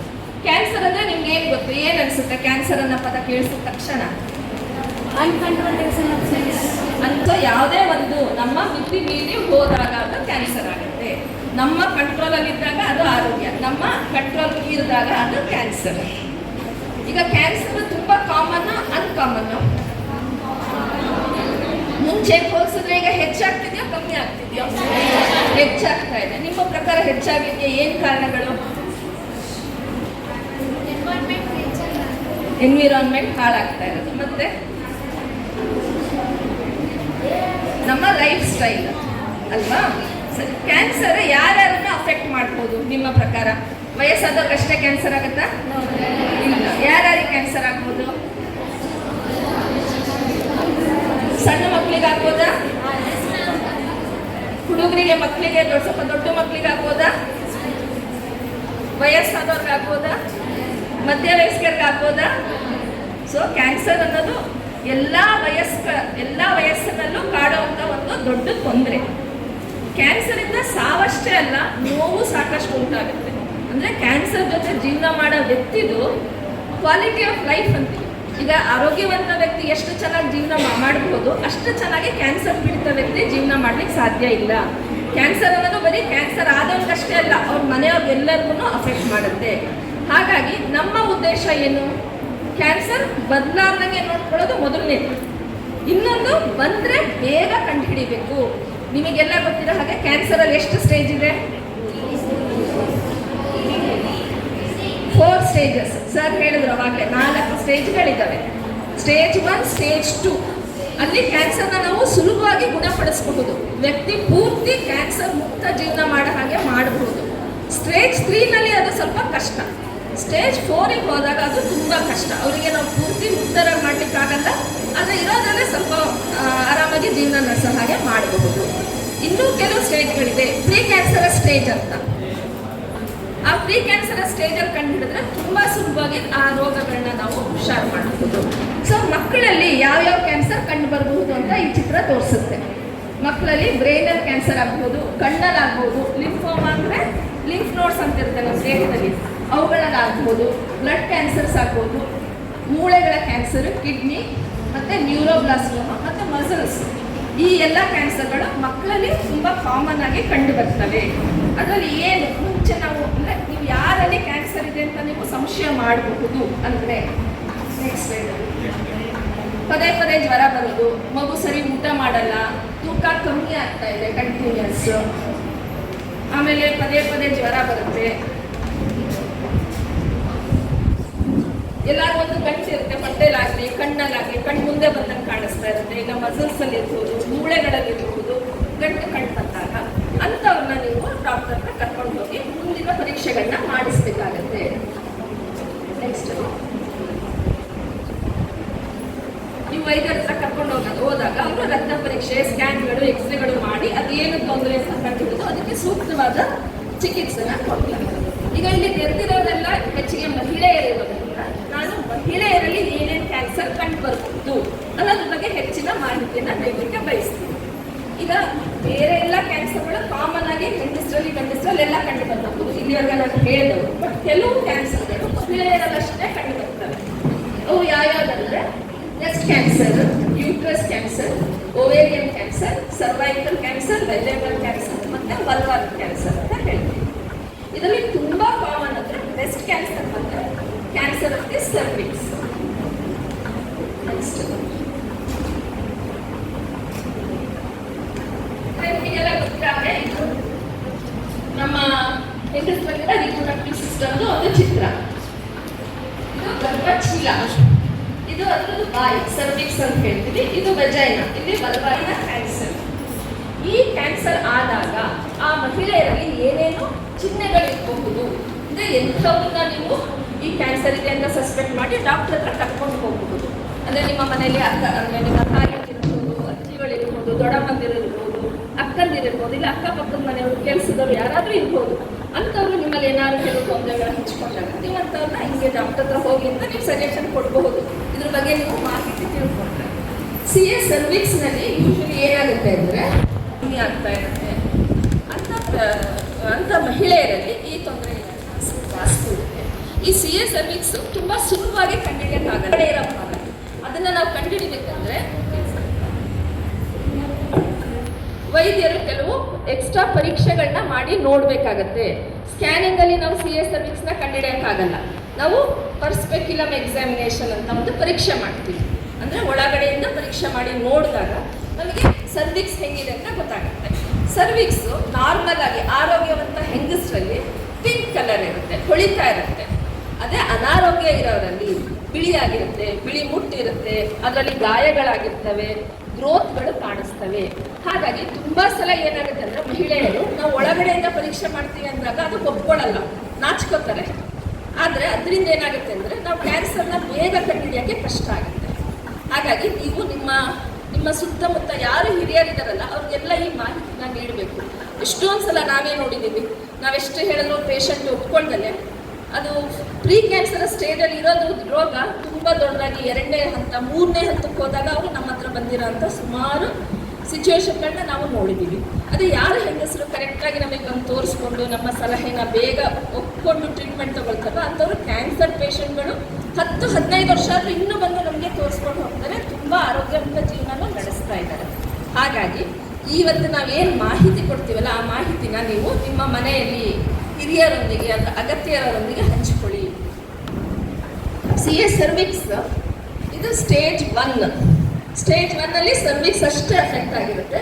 ಅದು ನೆಕ್ಸ್ಟ್ ಸರ್ವಿಕ್ಸ್ ಪಕ್ಕ ಇರೋ ಭಾಗಗಳು ಅಂದರೆ ಪ್ಯಾರಾಮೆಟ್ರಿಯಮ್ ಅಂತೀವಿ, ಅದು ಅಫೆಕ್ಟ್ ಆಗುತ್ತೆ. ಸ್ಟೇಜ್ 3 ಗರ್ಭಚೀಲ ಅಫೆಕ್ಟ್ ಆಗುತ್ತೆ. ಸ್ಟೇಜ್ 4 ಅಂದರೆ ಏನಾಗುತ್ತೆ, ಕಾಲ್ಮಡಿ ಚೀಲ, ಸಂಡಾಸ್ಜಗ, ಅದ್ರ ಜೊತೆಗೆ ಬೇರೆ ದೇಹದ ಬೇರೆ ಭಾಗಗಳಿಗೂ ಹೋಗುತ್ತೆ. ಸೊ ಇನಿಷಿಯಲಿ ಅವರು ಬರೀ ಸ್ವಲ್ಪ ಬಿಳೆ ಮುಟ್ಟು ಅನ್ಬೋದು, ಅಥವಾ ಪದೇ ಪದೇ ಮುಟ್ಟಾಗುತ್ತೆ, ತಿಂಗಳಿಗೊಮ್ಮೆ ಬರೋ ಮುಟ್ಟು ಮಧ್ಯ ಬರುತ್ತೆ ಅಂತ ಹೇಳ್ಬೋದು. ಅದೇ ಅದು ರೋಗ ಹರಡ್ತಾ ಏನಾಗುತ್ತೆ ಅಂದರೆ ಕಾಲ್ಮಡಿ ತಂತಾನೆ ಹೋಗ್ಬೋದು. ಅಂದರೆ ಕ್ಯಾನ್ಸರ್ ಕಾಲ್ಮಡಿ ಚೀಲನ ತಿಂದು ಹಾಕ್ಬಿಡುತ್ತೆ. ಆವಾಗ VVF ಅಂತೀವಿ, VVF ಆಗಿ ಕಂಟಿನ್ಯೂ ಯೂರಿನ್ ಪಾಸ್ ಆಗ್ಲಿಕ್ಕೆ ಶುರು ಆಗುತ್ತೆ. ಅದು ಸಂಡಾಸ್ಜಗಕ್ಕೆ ಹೋದಾಗ RVF ಅಂತಾಗುತ್ತೆ, ರೆಕ್ಟೋವೆಜನಲ್ ಫಿಸ್ತುಲಾ ಅಂತಾಗಿ ಮೋಷನ್ ತಂತಾನೆ ಆಗ್ಲಿಕ್ಕೆ ಶುರು ಆಗುತ್ತೆ. ಆ ಸ್ಟೇಜ್ನಲ್ಲಿ ನಾವೇನೂ ಟ್ರೀಟ್ಮೆಂಟ್ ಕೊಡ್ಲಿಕ್ಕೆ ಸಾಧ್ಯ ಇಲ್ಲ. ಅದೇ ನಾವು ಯಾವಾಗ ಪ್ರೀ ಕ್ಯಾನ್ಸರ್ಸ್ ಅಂದರೆ CIN1, CIN2, CIN3 ಅಂತ ಹೇಳ್ತೀವಿ, ಆ ಸ್ಟೇಜಲ್ಲಿ ನಾವು ಕ್ಯಾನ್ಸರ್ನ ಕಂಡು ಹಿಡಿದಾಗ ನಾವು ಸಿಂಪಲ್ ಲೀಪ್ ಅಂತ ಹೇಳ್ತೀವಿ. ಆ ಟ್ರೀಟ್ಮೆಂಟಿಂದ ಅಂದರೆ ಸರ್ವಿಕ್ಸ್ ಒಂದು ಭಾಗನ ತೆಗೆಯೋದಕ್ಕಷ್ಟೇ ನಾವು ಅದನ್ನು ಟ್ರೀಟ್ಮೆಂಟ್ ಮಾಡಲಿಕ್ಕೆ ಸಾಧ್ಯ ಇದೆ. ಅದೇ ಸ್ಟೇಜ್ 1, ಸ್ಟೇಜ್ 2 ಹೋದಾಗ ಗರ್ಭಚೀಲ ತೆಗೆಯೋದ್ರ ಮೂಲಕ ನಾವು ಟ್ರೀಟ್ಮೆಂಟ್ ಕೊಡ್ಬೋದು. ಅದೇ ಒಂದ್ಸಲ ಸ್ಟೇಜ್ 2 ದಾಟಿದ ಮೇಲೆ ರೇಡಿಯೋಥೆರಪಿ ಅಂತ ಕೊಡ್ತೀವಿ. ಅಂದರೆ ಕರೆಂಟ್ ಟ್ರೀಟ್ಮೆಂಟ್, ಎಕ್ಸ್ರೇಗಳ ಮೂಲಕ ಟ್ರೀಟ್ಮೆಂಟ್ನ ಕೊಡ್ತೀವಿ. ಅದ್ರ ಮೂಲಕ ಟ್ರೀಟ್ಮೆಂಟ್ ಕೊಡಬೇಕಾಗುತ್ತೆ. ಅದರಿಂದ ಎಷ್ಟೊಂದು ಸೈಡ್ ಇಫೆಕ್ಟ್ಸು ಇರ್ತವೆ. ಸೊ ಹಾಗಾಗಿ ನಮ್ಮ ಉದ್ದೇಶ ಏನಂದರೆ ಆದಷ್ಟು ಪ್ರೀ ಕ್ಯಾನ್ಸರ್ ಸ್ಟೇಜಲ್ಲಿ ಇಲ್ಲ ಸ್ಟೇಜ್ 1 ಆ ರೋಗನ ಕಂಡುಹಿಡಿಬೇಕು. ಆ ರೋಗನ ಹೆಂಗೆ ಕಂಡುಹಿಡಿಬೋದು? ಒಂದು ಮೆಥಡ್ ಹೇಳಿದೆ ನಾನು, ಪರ್ಸ್ಪೆಕ್ಟಿವ್ ಎಕ್ಸಾಮಿನೇಷನ್, ನಾವು ಸರ್ವಿಕ್ಸ್ನ ಡೈರೆಕ್ಟ್ ಆಗಿ ನೋಡೋದು. ಅದಾದ್ಮೇಲೆ ಇನ್ನು ನೆಕ್ಸ್ಟ್ ಟೆಸ್ಟ್ ಅಂದರೆ ಪ್ಯಾಪ್ಸ್ಮಿಯರ್ ಅಂತ ಒಂದು ಟೆಸ್ಟ್ ಮಾಡ್ತೀವಿ. ಪ್ಯಾಪ್ಸ್ಮಿಯರ್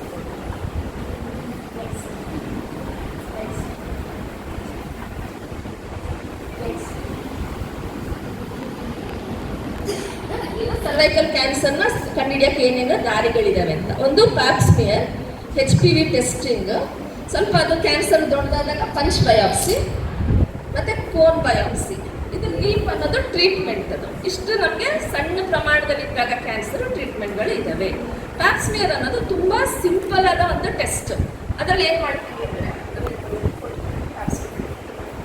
ಸಣ್ಣ ಬ್ರಷ್ ಇರುತ್ತೆ, ಅದ್ರ ಮೂಲಕ ನಾವು ಸರ್ವಿಕ್ಸ್ ಅಂದರೆ ಗರ್ಭಚೀಲದ ಬಾಯಿಂದ ಕೆಲವು ಸೆಲ್ಸ್ನ ತೆಗೆದು ಅದನ್ನು ಸ್ಲೈಡ್ ಮೇಲೆ ಹಾಕಿ ಮೈಕ್ರೋಸ್ಕೋಪ್ ಮೂಲಕ ನೋಡಿದಾಗ ಅದ್ರಲ್ಲಿ ಕ್ಯಾನ್ಸರ್ ಸೆಲ್ಸ್ ಇದ್ದರೆ ನಮಗೆ ಬೇಗನೆ ಗೊತ್ತಾಗುತ್ತೆ. ಆ ಟೆಸ್ಟ್ ತುಂಬ ಕಾಸ್ಟ್ಲಿನೂ ಅಲ್ಲ, ನೋವು ಆಗಲ್ಲ. ಅದನ್ನು ನಾವು 5 ನಿಮಿಷದಲ್ಲಿ ಮಾಡ್ತೀವಿ. ರಿಪೋರ್ಟ್ ಒಂದು 2 ದಿನಗಳಲ್ಲಿ ಸಿಗುತ್ತೆ.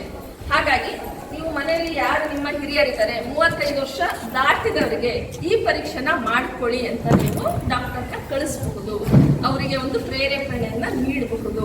ಅದ್ರ ಮೂಲಕ ನಾವು ಆಮೇಲೆ ತುಂಬ ಜನ ತಲೆಯಲ್ಲಿ ಏನಂದರೆ ಸ್ಕ್ಯಾನಿಂಗ್ ಮಾಡಿಸ್ಕೊಂಡ್ರೆ ಮುಗ್ದು ಹೋಯ್ತು, ನಮ್ಗೆಲ್ಲ ತೊಂದರೆನೂ ಇರೋದು ಗೊತ್ತಾಗುತ್ತೆ ಅಂತ.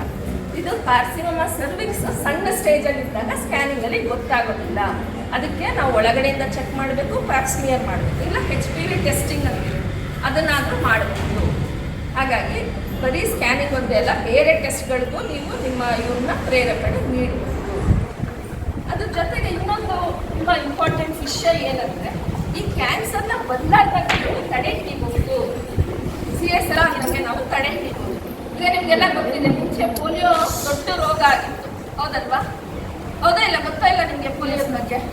ಸ್ಮಾಲ್ ಪಾಕ್ಸ್ ಬಗ್ಗೆ ಗೊತ್ತಾ? ಸಿಡುಬು ಅಂತ ಒಂದು ರೋಗ ಇತ್ತು, ತುಂಬ ಜನಗಳು ಸಾಯ್ತಾ ಇದ್ರು ಆ ರೋಗದಿಂದ. ಈಗ ಒಂದೇ ಒಂದು ಸ್ಮಾಲ್ ಪಾಕ್ಸ್ ಕೇಸ್ ಸಹ ನಾವು ನೋಡಲ್ಲ. ಪೋಲಿಯೋ ಎಲ್ಲ 1,00,000 ಕೇಸ್ ನೋಡ್ತೀವಿ. ಏನು ಕಾರಣ ಅದಕ್ಕೆ? ಏನಕ್ಕೆ ರೋಗಗಳು ಈಗ ಕಾಣದಂಗಾಗಿದ್ದಾವೆ?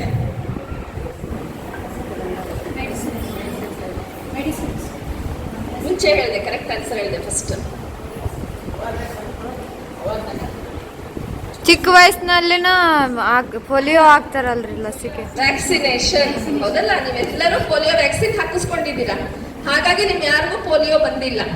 ನಾವೆಲ್ಲರೂ ಸಣ್ಣ ಅಂದರೆ ನಮಗಿಂತ ಮುಂಚಿನ ಜನ್ರೇಷನ್ ಅವ್ರು ಸ್ಮಾಲ್ ಪಾಕ್ಸ್ ವ್ಯಾಕ್ಸಿನೇಷನ್ ಹಾಕೊಳ್ಳೋದ್ರಿಂದ ಸ್ಮಾಲ್ ಪಾಕ್ಸ್ ಅನ್ನೋ ರೋಗನೇ ಇರಾಡಿಕೇಶನ್ ಆಯಿತು. ಈಗ ಪೋಲಿಯೋ ಇರಾಡಿಕೇಶನ್ ಮಾಡಬೇಕಂತ ಎಲ್ಲ ಸಂಘ ಸಂಸ್ಥೆಗಳು ಪ್ರಯತ್ನ ಮಾಡ್ತಿದ್ದಾವೆ. ಆಲ್ಮೋಸ್ಟ್ ಇರಾಡಿಕೇಟ್ ಸಹ ಆಗಿದೆ. ಹಾಗೆ ನಾವು ಸರ್ವೈಕಲ್ ಕ್ಯಾನ್ಸರ್ನ ಸಹ ಇರಾಡಿಕೇಟ್ ಮಾಡ್ಬೋದು, ಯಾಕಂದರೆ ಅದಕ್ಕೆ ವ್ಯಾಕ್ಸಿನ್ ಇದೆ. ಆಯಿತಾ? ಆ ವ್ಯಾಕ್ಸಿನ್ ಹಾಕೊಳ್ಳಿಕ್ಕೆ ಕರೆಕ್ಟ್ ಸಮಯ ಅಂದರೆ 18ರಿಂದ 21 ವರ್ಷ. ಅದು 2 ಡೋಸ್ ಇರುತ್ತೆ. 2 ಥರ ವ್ಯಾಕ್ಸಿನ್ ಇದೆ, ಸರ್ವ್ಯಾರಿಕ್ಸ್ ಮತ್ತು ಗಾರ್ಡಸಿಲ್ ಅಂತ. ನೀವು ಅದ್ರ ಬಗ್ಗೆ ನಿಮ್ಮ ವೈದ್ಯರಲ್ಲಿ ಮಾಹಿತಿ ಪಡ್ಕೊಂಡು ತಗೋಬಹುದು. ಯಾವುದೇ ಒಂದು ಮಹಿಳೆ ಮದುವೆ ಆಗೋ ಮುಂಚೆ, ಸೆಕ್ಷುವಲ್ ಆ್ಯಕ್ಟಿವಿಟಿ ಶುರು ಮಾಡೋ ಮುಂಚೆ ವ್ಯಾಕ್ಸಿನ್ ತಗೊಳ್ಳೋದ್ರಿಂದ ನಾವು ಆ ರೋಗನ 100% ಇರಾಡಿಕೇಟ್ ಮಾಡಬಹುದು. ಇದು ಸರ್ವೈಕಲ್ ಕ್ಯಾನ್ಸರ್. ನೆಕ್ಸ್ಟ್ ಇಂಪಾರ್ಟೆಂಟ್ ಅಂದರೆ ಬ್ರೆಸ್ಟ್ ಕ್ಯಾನ್ಸರ್. ಮುಂಚೆ CA ಸರ್ವಿಕ್ಸ್ ಜಾಸ್ತಿ ಇತ್ತು ನಮ್ಮ ದೇಶದಲ್ಲಿ, ಈಗ CA ಬ್ರೆಸ್ಟ್ ಜಾಸ್ತಿ ಆಗಿದೆ. ಈಗ ಬ್ರೆಸ್ಟಿಂದು ಮೇನ್ ಏನಂದರೆ ಅದನ್ನು ನಾವು ಸುಲಭವಾಗಿ ಕಂಡುಹಿಡಿಬೋದು. ನಿಮ್ಮ ಕೈಗೆ ಹತ್ತುವಂಥ ಒಂದು ಅಂಗ ಅದು. ಈಗ ಸರ್ವಿಕ್ಸ್ ಡಾಕ್ಟ್ರ್ ನೋಡಬೇಕು, ನೀವಾಗೆ ನೋಡ್ಕೊಳಕ್ಕಾಗಲ್ಲ. ಆದರೆ ಬ್ರೆಸ್ಟ್ ನೀವೇ ನೋಡ್ಕೊಬೋದು. ನೀವೇ ತಿಂಗಳಿಗೊಂದ್ಸಲ ಎಕ್ಸಾಮಿನ್ ಮಾಡ್ಕೊಬಹುದು. ಪ್ರತಿ ತಿಂಗಳಿಗೊಮ್ಮೆ ಸೆಲ್ಫ್ ಬ್ರೆಸ್ಟ್ ಎಕ್ಸಾಮಿನೇಷನ್ ಅದನ್ನು ಮಾಡಿಕೊಂಡು ಏನಾದ್ರು ಗಂಟುಗಳು ಕಂಡು ಬಂದಲ್ಲಿ ನೀವು ವೈದ್ಯರನ್ನ ಮೀಟ್ ಆದರೆ ವೈದ್ಯರು ಅದನ್ನು ಪರೀಕ್ಷೆ ಮಾಡಿ, ಕೆಲವು FNAC ಅಂತ ಟೆಸ್ಟ್ ಮಾಡ್ತೀವಿ, ಇಲ್ಲ ಸ್ಕ್ಯಾನಿಂಗ್ ಮಾಡ್ತೀವಿ, ಇಲ್ಲ ಮ್ಯಾಮೋಗ್ರಾಮ್ ಮಾಡ್ತೀವಿ. ಮಾಡಿ ಇದು ಸಣ್ಣ ಹಂತದಲ್ಲೇ ರೋಗಗಳಿದ್ದರೆ ನಾವು ಕಂಡುಹಿಡಿಬೋದು. ಯೂಶಲಿ ನಿಮ್ಮ ವಯಸ್ಸಲ್ಲಿ ಫೈಬ್ರೋ ಅಡಿನೋಮಾ ಅನ್ನೋದಷ್ಟೇ ಗಂಟು ಜಾಸ್ತಿ ಇರ್ತವೆ. ಅವು ಬಿನೈನ್ ಟ್ಯೂಮರ್ಸ್, ಅಂದರೆ ಅವು ಕ್ಯಾನ್ಸರ್ ಆಗೋದಿಲ್ಲ, ಅಂದರೆ ಗಂಟುಗಳಾಗಿರ್ತವೆ, ದೊಡ್ಡವಾಗ್ತವೆ. ಅದನ್ನು ನೀವು ಡಾಕ್ಟರ್ ಹತ್ರ ತೆಗೆಸ್ಕೊಬಹುದು.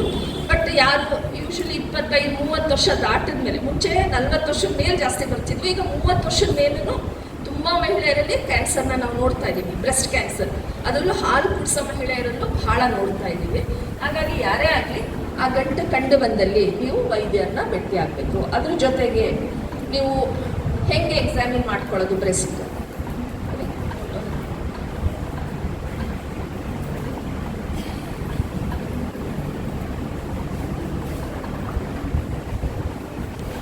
ಎರಡೂ ಸ್ತನಗಳು ಒಂದೇ ಥರ ಇದೆಯಾ, ಯಾವ್ದಾದ್ರು ಸೈಜು ದೊಡ್ಡದಿದೆಯಾ, ಒಂದು ಸೈಜು ಸಣ್ಣದಿದೆಯಾ, ಪೊಸಿಷನ್, ನಿಪ್ಪಲ್ ಪೊಸಿಷನ್ ಮೇಲೆ ಕೆಳಗಡೆ ಆಗಿದೆಯಾ, ಅದ್ರ ಜೊತೆಗೆ ಕಲರ್, ಕೆಲವು ಸಲ ಏನಾಗಿರುತ್ತೆ ಕೆಂಪಾಗಿರುತ್ತೆ ಬ್ರೆಸ್ಟ್, ಇಲ್ಲ ಅಂದರೆ ಪ್ಯೂಡಿ ಆರೆಂಜ್ ಸೈನ್ ಅಂತೀವಿ, ಅಂದರೆ ಕಿತ್ಲೆ ಹಣ್ಣಿನ ಸಿಪ್ಪೆ ಥರ ಚರ್ಮ ಆಗಿರುತ್ತೆ, ಇಲ್ಲ ಮೊಲೆ ತೊಟ್ಟು ಒಳಗಡೆ ಹೋಗಿರುತ್ತೆ, ಇಲ್ಲಾಂದರೆ ಎದೆಯಿಂದ ಒಂಥರ ಕೆಂಪು ಕಲರ್ ದ್ರವನೂ ಬರಬಹುದು.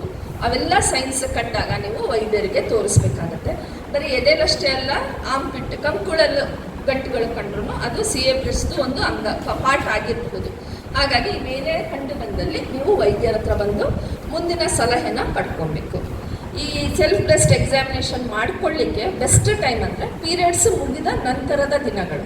ಪೀರಿಯಡ್ಸ್ ಬರೋ ಮುಂಚೆ ನಮ್ಮ ಸ್ತನಗಳಲ್ಲಿ ಲಂಪಿನೆಸ್ ಜಾಸ್ತಿ, ಅಂದರೆ ಗಂಟು ಜಾಸ್ತಿ ಸಿಗುತ್ತೆ. ಆವಾಗ ಫಾಲ್ಸ್ ನೆಗೆಟಿವ್ ರಿಪೋರ್ಟ್ಸ್ ಜಾಸ್ತಿ. ಹಾಗಾಗಿ ಪೀರಿಯಡ್ ನಿಂತ ತಕ್ಷಣ ಈ ಪರೀಕ್ಷೆನ ಮಾಡ್ಕೊಳ್ಬೇಕು.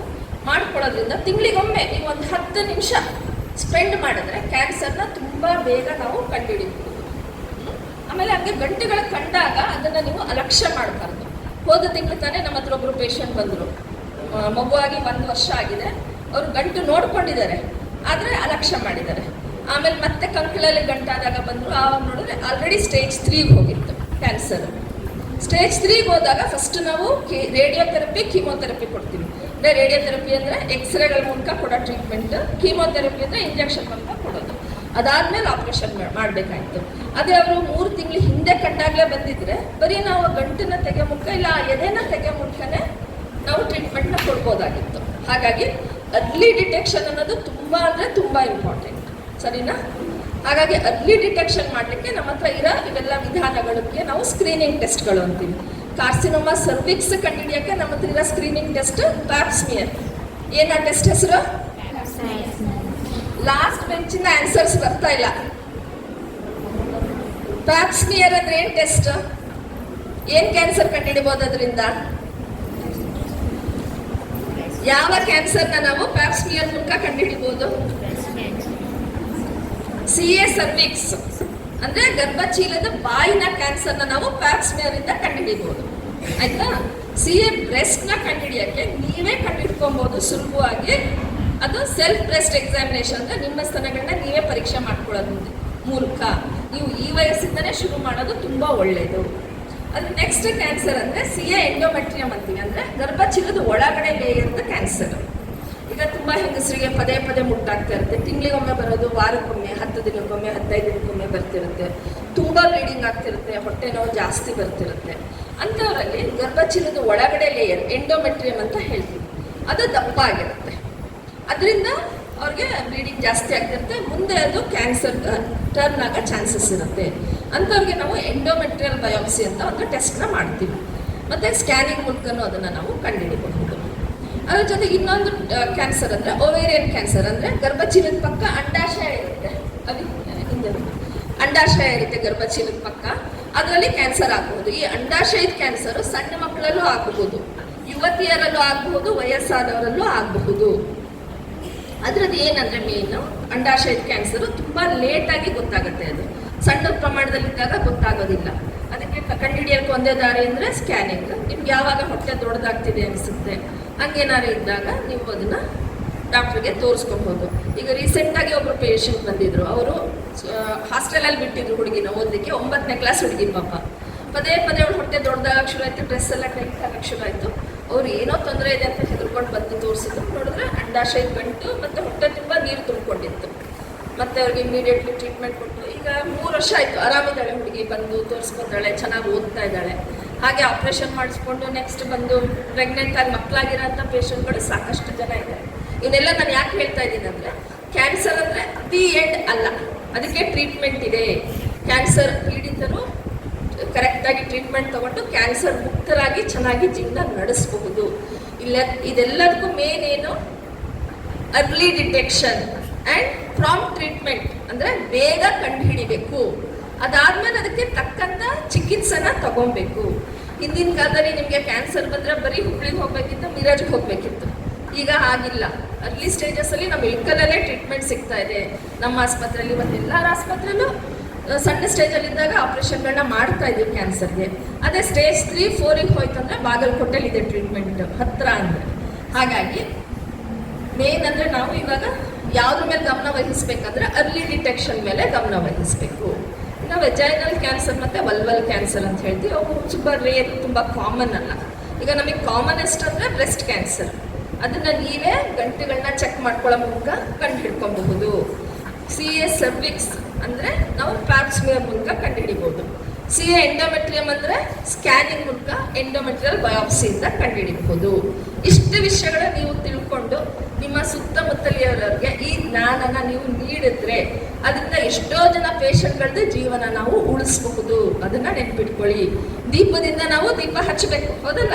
ನಾನಿವತ್ತು ನಿಮ್ಗೆ ಏನು ಜ್ಞಾನ ನೀಡಿದ್ದೀನಿ ಅದನ್ನ ನೀವು ನಿಮ್ಮ ಮನೆಯಲ್ಲಿ ಅಕ್ಕಂದಿರಿಗೆ, ತಾಯಂದಿರಿಗೆ, ದೊಡ್ಡಮ್ಮ, ಚಿಕ್ಕಮ್ಮ, ನಿಮ್ಮ ಅಜ್ಜಿಯವ್ರಿಗೆಲ್ಲ ಹೇಳಿದ್ರೆ ಅದರಿಂದ ಅವ್ರಿಗೆ ಎಷ್ಟೋ ಒಂದು ಹೆಲ್ಪ್ ಆಗುತ್ತೆ.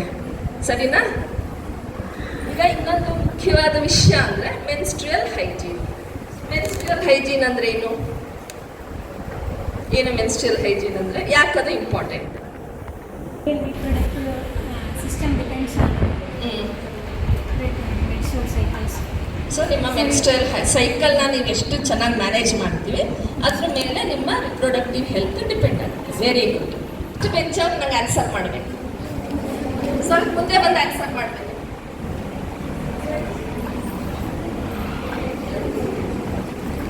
ಯಾರು ಬರ್ತೀರಿ?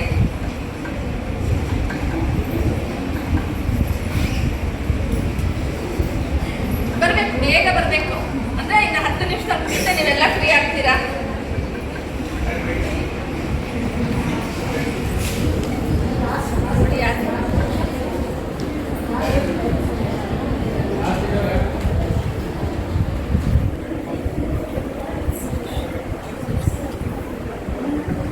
ತುಂಬಾ ಸಿಂಪಲ್ ಕ್ವೆಶನ್ಸ್ ಇರುತ್ತೆ, ಹೆದರ್ಕೊಂಬೇಡಿ, ಉತ್ತರ ಕೊಡಿ. ಈಗ ಮೆನ್ಸ್ಟ್ರುಯೇಷನ್ ಅದನ್ನ ನೀವು ಹೇಗೆ ಮ್ಯಾನೇಜ್ ಮಾಡಬೇಕು ಅಂತ ನಿಮ್ಮ ಐಡಿಯಾ ಇದೆ. ಒಂದು 3 ಜನ ನಿಮ್ಮ ಐಡಿಯಾಸ್ ಶೇರ್ ಮಾಡ್ಕೊಳ್ಳಿ. ನೀವೇ ಹೇಳ್ತೀರಾ ಮುಂದ್ಗಡೆ ಇರೋರು? ಹೇಳಿ. ಸಂತೋಷ ಕೊಡಿ. ಅಂದರೆ ಫಸ್ಟ್ ನಾವು ಜಂಕ್ ಫುಡ್ನ ಅವಾಯ್ಡ್ ಮಾಡಬೇಕು.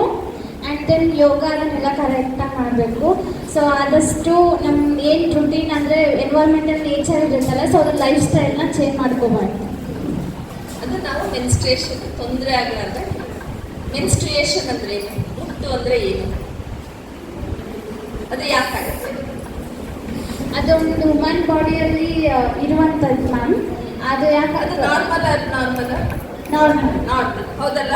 ಫಸ್ಟ್ ನೀವೆಲ್ಲ ತಿಳ್ಕೊಬೇಕಾಗಿರೋದೇನು? ಮೆನ್ಸ್ಟ್ರುಯೇಷನ್ ಅನ್ನೋದು ನಾರ್ಮಲ್, ಹೌದಲ್ಲ? ಅದು ರೋಗ ಅಂತೇನಲ್ಲ, ಎಲ್ಲ ಪ್ರತಿಯೊಂದು ಹೆಣ್ಮಕ್ಳಲ್ಲಿ ಕಂಡು ಬರುವಂಥದ್ದೇ. ಇಟ್ಸ್ ಅ ಫಿಸಿಯೋಲಾಜಿಕಲ್ ಪ್ರಾಸೆಸ್, ಹೌದಲ್ವಾ? ಏನಕ್ಕೋಸ್ಕರ ಆಗುತ್ತೆ ಇದು? ಅಂದರೆ ವುಮನ್ ಬಾಡಿಯಲ್ಲಿ ಅಂದರೆ ಹೆಣ್ಮಕ್ಳಿರೋ ಕೆಟ್ಟ ಬ್ಲಡ್ ಹೊರಗಡೆ ಬಂದು ಹೊಸ ಸೆಲ್ಸ್ಗಳು ಅಂದರೆ ಹೊಸ ಬ್ಲಡ್ಗಳನ್ನ ಉತ್ಪತ್ತಿ ಆಗಲಿಕ್ಕೆ ಅದು ಮುಟ್ಟೆ ಹೆಲ್ಪ್ ಮಾಡ್ತದೆ. ನೀವೆಲ್ಲ ಆರ್ಟ್ಸ್ ಆ್ಯಂಡ್ ಕಾಮರ್ಸ್ ಸ್ಟೂಡೆಂಟ್ಸ್ ಎಲ್ಲ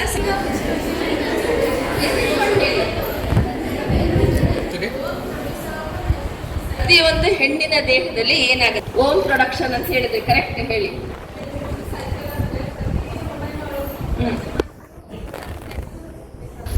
ಸೊ ಪ್ರತಿ ಒಂದು ತಿಂಗಳು ಒಂದು ಮೊಟ್ಟೆ ಉತ್ಪತ್ತಿ ಆಗುತ್ತೆ. ಆ ಮೊಟ್ಟೆ ಉತ್ಪತ್ತಿ ಆದಾಗ ನಮ್ಮ ದೇಹದಲ್ಲಿ ಪ್ರೊಡಕ್ಷನ್ ಆಗ್ತವೆ. ಅದರಿಂದ ನಮ್ಮ ಗರ್ಭಚೀಲದಲ್ಲಿ ಎಂಡೋಮೆಟ್ರಿಯಮ್ ಅಂತ ಒಂದು ಲೇಯರ್ ಇರುತ್ತೆ. ಅದು ಚೆನ್ನಾಗಿ ಬೆಳೆಯುತ್ತೆ. ಫಸ್ಟ್ ಬೆಳೆಯುತ್ತೆ. ಆದರೆ ಆ ಮಂತಲ್ಲಿ ನೀವು ಪ್ರೆಗ್ನೆಂಟ್ ಆಗಲಿಲ್ಲ ಅಂದರೆ ಅದು ಬ್ರೇಕ್ ಡೌನ್ ಆಗಿ ಹೊರಗಡೆ ಬರಲಿಲ್ಲ. ಇದು ಪ್ರತಿ ತಿಂಗಳು ನಡೆಯುವಂಥ ಒಂದು ಪ್ರಾಸೆಸ್, ಹೌದಲ್ವಾ? ಆದರೆ ಇವಾಗ ತುಂಬ ಜನ ಮಕ್ಕಳಲ್ಲಿ ನಾವು ತೊಂದರೆ ಏನು ಕಾಣಿಸ್ತಾ ಇದ್ದೀವಿ ಅಂದರೆ ಇರೆಗ್ಯುಲರ್ ಸೈಕಲ್ಸ್. ಯೂಶಲಿ ನಮ್ಮ ಪೀರಿಯಡ್ಸ್ ಅಂದರೆ ಮಂತ್ಲಿ ಸೈಕಲ್, ಅದು ಅಂದರೆ ಚಂದ್ರನ್ನ ಫಾಲೋ ಮಾಡೋಂಥ ಒಂದು ಸೈಕಲ್, ಹೌದಲ್ವಾ? 28 days to 35 days ಸೈಕಲ್ ಇರುತ್ತೆ. ಬಟ್ ಈಗ ಏನಾಗ್ತಾ ಇದೆ? ನೀವೆಲ್ಲ ಎಷ್ಟು ತಿಂಗಳಿಗೊಮ್ಮೆ ಮುಟ್ಟಾಗ್ತಾ ಇದ್ದೀರಾ? ಎಲ್ಲರೂ ಎವ್ರಿ ಮಂತ್ ಆಗ್ತೀರಾ ಅಥವಾ ಇಲ್ವೋ? ಆಗ್ತೀರ. ಆದರೆ ನಾವು ನಮ್ಮ ಹತ್ರ ಬರೋ ಪೇಷಂಟ್ಗಳು ತುಂಬ ನೋಡಿದಾಗ 1.5 ತಿಂಗಳಿಗೆ 2 ತಿಂಗಳಿಗೊಮ್ಮೆ ಆಗೋದನ್ನ ಜಾಸ್ತಿ ನೋಡ್ತಾ ಇದ್ದೀವಿ. ಅಂದರೆ ಹಾರ್ಮೋನಲ್ ಚೇಂಜಸ್ ಮತ್ತು ಲೈಫ್ ಸ್ಟೈಲ್ ಚೇಂಜಸ್ ಇಂದ ಇರೆಗ್ಯುಲರ್ ಮೆನ್ಸಸ್ ಅನ್ನೋದು ತುಂಬ ಕಾಮನ್ ಆಗಿದೆ. ಈ ಮೆನ್ಸ್ಟ್ರುಯೇಷನ್ ಟೈಮಲ್ಲಿ ನಿಮ್ಮ ದೇಹಕ್ಕೆ ಎಕ್ಸ್ಟ್ರಾ ಕಾಳಜಿ ಬೇಕಾ? ಬೇಕು. ಏನಕ್ಕೋಸ್ಕರ ಬೇಕು ಹೇಳಿ, ಯಾರು ಹೇಳ್ತೀರಿ?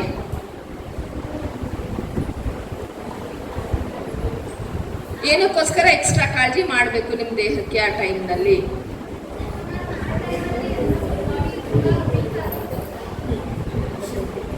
ಸೊ ನಿಮ್ಮ endometrium break be a open passage for infections.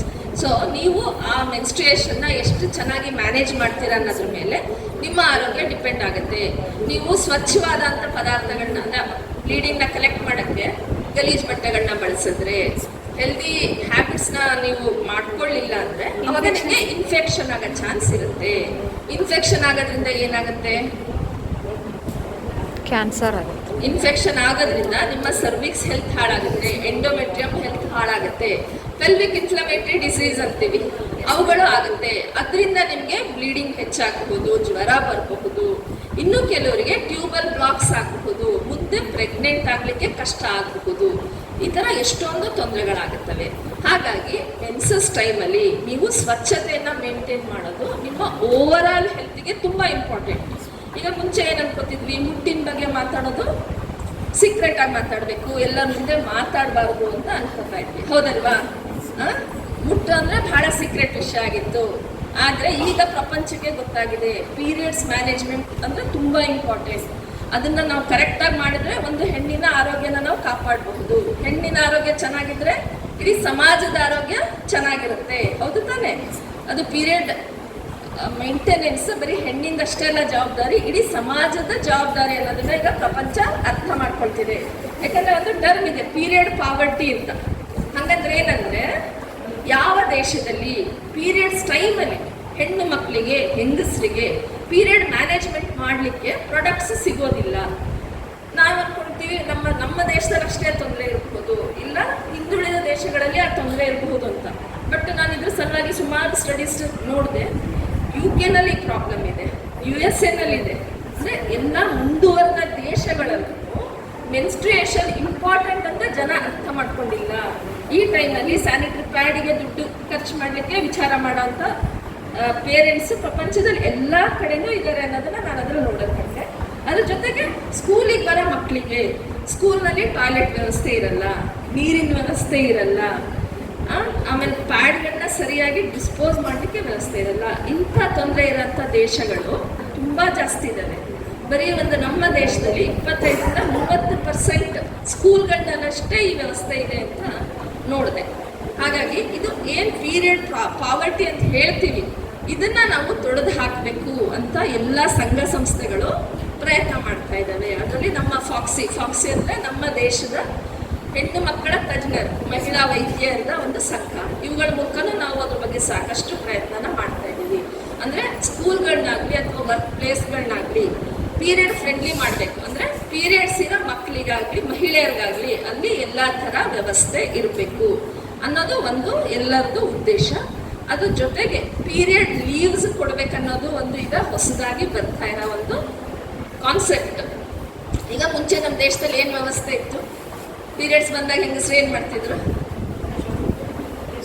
Rest ತಗೋತಾ ಇದ್ರು. ಒಂದು 3 ದಿನ ಅಡುಗೆ ಮನೆಗೆ ಬರ್ತಿರ್ಲಿಲ್ಲ, ದೇವ್ರ ಮನೆಗೆ ಬರ್ತಿರ್ಲಿಲ್ಲ. ಅದು ಒಳ್ಳೇದ ಕೆಟ್ಟದ? ಆ್ಯಕ್ಚುಲಿ ಒಳ್ಳೇದು, ಹೌದಲ್ವಾ? ಯಾಕಂದರೆ ಆ ಟೈಮಲ್ಲಿ ನಮ್ಮ ದೇಹಕ್ಕೆ ರೆಸ್ಟ್ ಬೇಕು. ಆದರೆ ಆವಾಗ ಏನಿತ್ತು, ಎಲ್ಲ ಕಡೆ ಜಾಯಿಂಟ್ ಫ್ಯಾಮಿಲೀಸ್ ಇತ್ತು. ಜಾಯಿಂಟ್ ಫ್ಯಾಮಿಲೀಸ್ ಇರೋದ್ರಿಂದ ಆ ವ್ಯವಸ್ಥೆ ನಡೀತಾ ಇತ್ತು. ಒಂದು ಮನೇಲಿ ಒಂದು 10 ಜನ ಹೆಂಗಸರು ಇರೋರು, ಒಬ್ಬರು ಕೆಲಸ ಮಾಡಲಿಲ್ಲ ಅಂದರೆ ಬೇರೆಯವ್ರು ಮ್ಯಾನೇಜ್ ಮಾಡ್ತಿದ್ರು. ಬಟ್ ಈಗ ನ್ಯೂಕ್ಲಿಯರ್ ಫ್ಯಾಮಿಲಿಗಳು ಜಾಸ್ತಿ ಆಗಿರೋದ್ರಿಂದ ಮತ್ತು ಹೆಂಗಸು ದುಡಿಯೋಕ್ಕೆ ಬರ್ತಿರೋದ್ರಿಂದ ಇವೆಲ್ಲ ಸಿಸ್ಟಮ್ಗಳು ಕಮ್ಮಿ ಆಗಿದ್ದಾವೆ. ಬಟ್ ಅದರಿಂದ ನಾವು ಏನು ತೊಂದರೆ ನೋಡ್ತಾ ಇದ್ದೀವಿ ಅಂದರೆ ಹೆಂಗಸರಲ್ಲಿ ಮುಟ್ಟಿನ ತೊಂದರೆಗಳು ಹೆಚ್ಚಾಗ್ತಾ ಇದ್ದಾವೆ. ಯಾವಾಗ ಅವರು ರೆಸ್ಟ್ ಮಾಡ್ತಿದ್ರು ಅವಾಗ ಅವರೆಲ್ಲ ತೊಂದರೆಗಳು ಕಮ್ಮಿ ಇತ್ತು. ಈಗ ನಾವು ಹೆಂಗಸರು ಗಂಡಸರಿಗೆ ಏನು ಕಮ್ಮಿ ಇಲ್ಲ ಅಂತ ಮುಟ್ಟಿನ ಟೈಮಲ್ಲಿ ಎಲ್ಲ ಕೆಲಸ ಮಾಡೋದ್ರಿಂದ ಎಷ್ಟು ಕೆಲವು ರೋಗಗಳೇ ಹೆಚ್ಚಾಗ್ತಿರೋದನ್ನ ನೋಡ್ತಾ ಇದ್ದೀವಿ.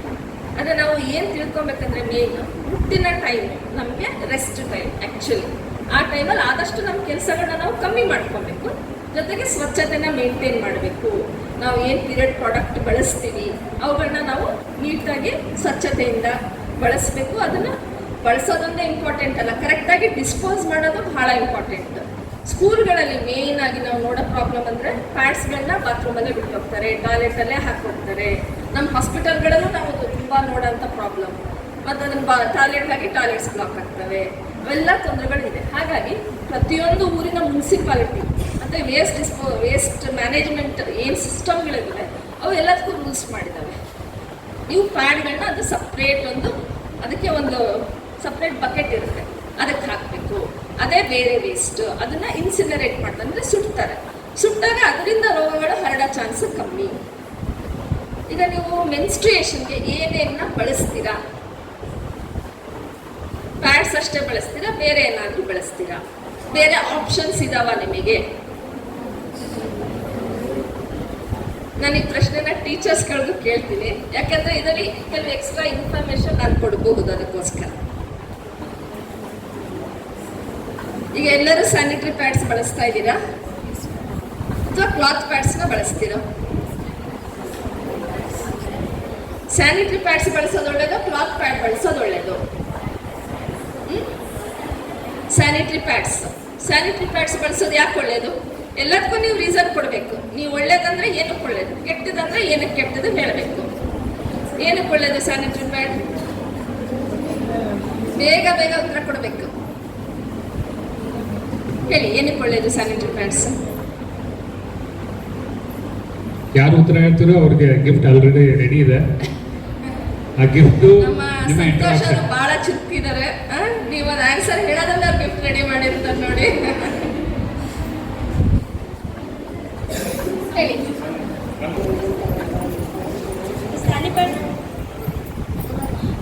ಸ್ಯಾನಿಟರಿ ಪ್ಯಾಡ್ಸಿಗೆ ಯೂಸ್ ಮಾಡೋದ್ರಿಂದ ಅದು ಯೂಸ್ ಮಾಡಿ ವಾಶ್ ಮಾಡಿ ಆ ಕಡೆ ಬಿಸಾಕ್ಬಿಟ್ರೆ ಅದರಿಂದ ಪ್ರಾಬ್ಲಮ್ ಏನಿರಲ್ಲ. ಅದನ್ನ ಸುಡ್ಬೋದು, ಆಮೇಲೆ ಏನಾದರೂ ಹುಟ್ಟಾಕ್ಬೋದು. ಇವಾಗ ಬಟ್ಟೆದೇನು ಯೂಸ್ ಮಾಡ್ತಾರಲ್ಲ ಮ್ಯಾಮ್, ಅದು ನೀಟಾಗಿ ಒಣಗಕ್ಕೆ ಪ್ಲೇಸ್ ಇರಲ್ಲ. ಏನು ಹಚ್ಕೊಂಡು ಒಳಗಡೆ ಹಾಕ್ತಾರೆ ಮ್ಯಾಮ್, ಬೆಳಿಗ್ಗೆ ಅದು ಬಿಸಿಲಿಗೆ ಹಾಕಬೇಕು. ಇನ್ನೊಂದು ಆ ಬಟ್ಟೆ ಯೂಸ್ ಮಾಡಿದ್ರೆ ಕ್ಲೀನ್ ಇರೋದಿಲ್ಲ.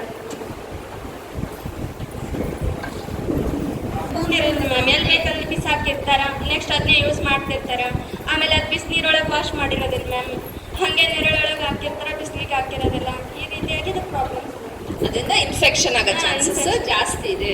ಸೊ ಅದು ಕ್ಲೀನ್ ಆಗಿರುತ್ತೆ, ಹೈಜೀನಿಕ್ ಆಗಿರುತ್ತೆ. ಆಮೇಲೆ ನಿಮಗೆ ತಲೆನೋವಿಲ್ಲ ಅದನ್ನ ಕ್ಲೀನ್ ಮಾಡೋದು, ಹೌದಲ್ವಾ? ಹೆಸರು ಬಿಟ್ರೆ ಮುಗ್ದು ಹೋಯ್ತು, ನಿಮಗೆ ಕೆಲಸ ಕಮ್ಮಿ ಆಯಿತು. ಹಾಗಾದ್ರೆ ನೆಗೆಟಿವ್ ಪಾಯಿಂಟ್ಸ್ ಏನೇನು ನೆಗೆಟಿವ್ ಪಾಯಿಂಟ್ಸ್? ಕೆಳಗಡೆ ಬಂದ್ಬಿಡ್ಲಾ ಅಂದ್ರೆ ನನಗೆ ಕೇಳಿಸುತ್ತೆ. ಅನ್ನೋದು ಯೂಸ್ ಮಾಡೋ, ಈಗ ಬಟ್ಟೆ ಯೂಸ್ ಮಾಡ್ತೀವಿ ಅಂತ ಹೇಳ್ತೀವಲ್ಲ ನಾವು, ಅದು ಕ್ಲೀನ್ ಮಾಡ್ಕೊಂಡು ನಾವು ಇಟ್ಕೋಬೋದು. ಅಥವಾ ಆಗಲ್ಲ ಯೂಸ್ ಮಾಡೋದು ಮಾಡ್ಬೋದು. ನಮ್ಗೆ ಈಗ ದುಡ್ಡು ಇರ್ಲಾರ್ದಾರ ಅದು ತೊಗೊಳಕ್ಕೂ ಆಗೋದಿಲ್ಲ ನಮ್ಗೆ. ಅದು ಬಟ್ಟೆ ಯೂಸ್ ಮಾಡೋದು ಮಾಡ್ತಿರ್ತಾರೆ, ಅದನ್ನು ತೊಗೊಂಡು ಚಂದಾಗ ಒಂದು ದಾಕ ಕಟ್ಟಿ ಹೋಗಿದ್ದು ಅಥವಾ ಸುಟ್ರೆ ಬೆಟ್ರಿ ನಮ್ಗೆ. ಇಲ್ಲ ನಂಗೆ ಅದಕ್ಕೆ ಅರ್ಜೆಂಟ್ ಐತೆ ನಾವು ಹೋಗ್ತೀನಪ್ಪ, ಎಲ್ಲ ಹೋಗ್ತೀನಪ್ಪ ಅಂದ್ರೆ ಅದನ್ನ ಎಲ್ಲರಿಗೂ ಸೆಟ್ ಅದು ತೊಂದರೆ. ಅದರಿಂದ ಕೀಟಾಣುಗಳು ಉಟ್ಕೊಂಡು ಅದರಿಂದ ಇನ್ಫೆಕ್ಷನ್ ಆಗೋದು. ಕರೆಕ್ಟ್. ಪ್ರಾಡಕ್ಟ್ಸ್ ಅಂದ್ರೆ ಸ್ಯಾನಿಟರಿ ಪ್ಯಾಡ್ಸ್ ಇದಾವೆ, ಕ್ಲಾತ್, ನೀವು ಮನೇಲಿರೋಂಥ ಕ್ಲಾತ್ ಇದೆ. ಈಗ ರೀಯೂಸಬಲ್ ಕ್ಲಾತ್ ಪ್ಯಾಡ್ಸ್ ಅಂತ ಬರ್ತಾ ಇದ್ದಾವೆ, ಅವುಗಳಿದ್ದಾವೆ. ಅದಕ್ಕೆ ಕಪ್ಸ್ ಇದ್ದಾವೆ, ಆಮೇಲೆ ಮೆನ್ಸ್ಟ್ರುಯಲ್ ಡಿಸ್ಕ್ ಇದೆ, ಟ್ಯಾಂಪನ್ಸ್ ಇದ್ದಾವೆ. ಅದಕ್ಕೆ ಆಪ್ಷನ್ಸ್ ಭಾಳ ಇದ್ದಾವೆ. ಆದರೆ ಪ್ರತಿಯೊಂದಕ್ಕೂ ಪಾಸಿಟಿವ್ ಪಾಯಿಂಟ್ ಇರುತ್ತೆ, ನೆಗೆಟಿವ್ ಪಾಯಿಂಟ್ ಇರುತ್ತೆ, ಹೌದಲ್ವಾ? ಯಾವುದು ಕೆಟ್ಟದಲ್ಲ, ಯಾವುದು ಫುಲ್ ಒಳ್ಳೇದು ಅಲ್ಲ. ಎಲ್ಲರೂ ನಾವು ಯಾವಾಗ ಹೇಗೆ ಬಳಸಬೇಕು ಇದನ್ನು ನಾವು ತಿಳ್ಕೊಬೇಕು, ಹೌದು ತಾನೆ? ಈಗ ಕ್ಲಾತ್ ಪ್ಯಾಡ್, ಈಗ ಅದು ಏನು ಅಡ್ವಾಂಟೇಜು? ದುಡ್ಡು ಖರ್ಚು ಮಾಡೋ ಹಾಗಿಲ್ಲ, ಹೌದಲ್ವಾ? ಇನ್ನೊಂದು ರೀಯೂಸಬಲ್, ಅದರಿಂದ ಪರಿಸರದ ಮೇಲೆ ಹಾನಿ ಇಲ್ಲ. ಈಗ ನಾವು ಯಾವ ಸ್ಟೇಜಲ್ಲಿ ಇದ್ದೀವಂತ ಪ್ರತಿಯೊಂದು ಕೆಲಸ ಮಾಡ್ತಾ ಇದರಿಂದ ಪರಿಸರಕ್ಕೆ ಹಾನಿ ಇದೆಯೋ ಇಲ್ಲ ವಿಚಾರ ಮಾಡಬೇಕು. ಈಗ ನೀವು ಸ್ಯಾನಿಟರಿ ಪ್ಯಾಡ್ ಯೂಸ್ ಮಾಡ್ತೀರಾ, ಈಗ ಎಷ್ಟೊಂದು 200 ಜನ ಇದ್ದೀರಾ, ಪ್ರತಿ ತಿಂಗಳು ಎಲ್ಲರೂ ಸ್ಯಾನಿಟರಿ ಪ್ಯಾಡ್ ಯೂಸ್ ಮಾಡ್ತಾರೆ. ಒಂದು ತಿಂಗಳಿಗೆ ಎಷ್ಟು ಪ್ಯಾಡ್ಸ್ ನಿಮಗೆ? ಕಮ್ಮಿ ಅಂದರೆ 10. ಸೊ 200 ಜನ 10 ಪ್ಯಾಡ್ ಒಂದು ತಿಂಗಳಿಗೆ ಯೂಸ್ ಮಾಡಿದ್ರೆ ಎಷ್ಟು ಪ್ಯಾಡ್ಸ್ ಆಯಿತು? 2000 ಪ್ಯಾಡ್ಸ್ ಪರ್ ಮಂತ್. ಒಂದು ವರ್ಷಕ್ಕೆ ಎಷ್ಟಾಯಿತು? 24,000 ಪ್ಯಾಡ್ಸ್, ಹೌದಲ್ವಾ? ಅದನ್ನೆಲ್ಲ ನೀವು ಹೋದ್ರಿ ಅಂದರೆ ಎಷ್ಟು ದೊಡ್ಡ ಕಸ. ಒಂದು ಪ್ಯಾಡ್ ಕೊಳೆತು ಭೂಮಿಗೆ ಸೇರ್ಲಿಕ್ಕೆ ಎಷ್ಟು ವರ್ಷ ಬೇಕು? 100 ವರ್ಷಗಳು ಬೇಕು, ಹೌದಲ್ವಾ? ಹಾಗಾಗಿ ಅಷ್ಟು ಪೊಲ್ಯೂಷನ್ನ ಕ್ರಿಯೇಟ್ ಮಾಡ್ತಿದ್ದೀವಿ ಅಂತ ಅರ್ಥ. ಆದರೆ ಸ್ಯಾನಿಟರಿ ಪ್ಯಾಡ್ ಕೆಟ್ಟದಂತ ನಾನು ಹೇಳ್ತಿಲ್ಲ, ಅದರಿಂದ ಅಡ್ವಾಂಟೇಜಸ್ ಇದೆ ತುಂಬ. ನೀವು ಸ್ಕೂಲಿಗೆ ಬಂದಾಗ ನೀವು ಬಟ್ಟೆ ಪ್ಯಾಡ್ ಹಾಕೊಂಡು ವಾಶ್ ಮಾಡಲಿಕ್ಕೆ ಆಗೋದಿಲ್ಲ. ಸ್ಕೂಲಿಗೆ ಬಂದಾಗ ಸ್ಯಾನಿಟರಿ ಪ್ಯಾಡ್ ಬೆಸ್ಟ್. ಅದು ಮಕ್ಕಳಿದ್ದಾಗ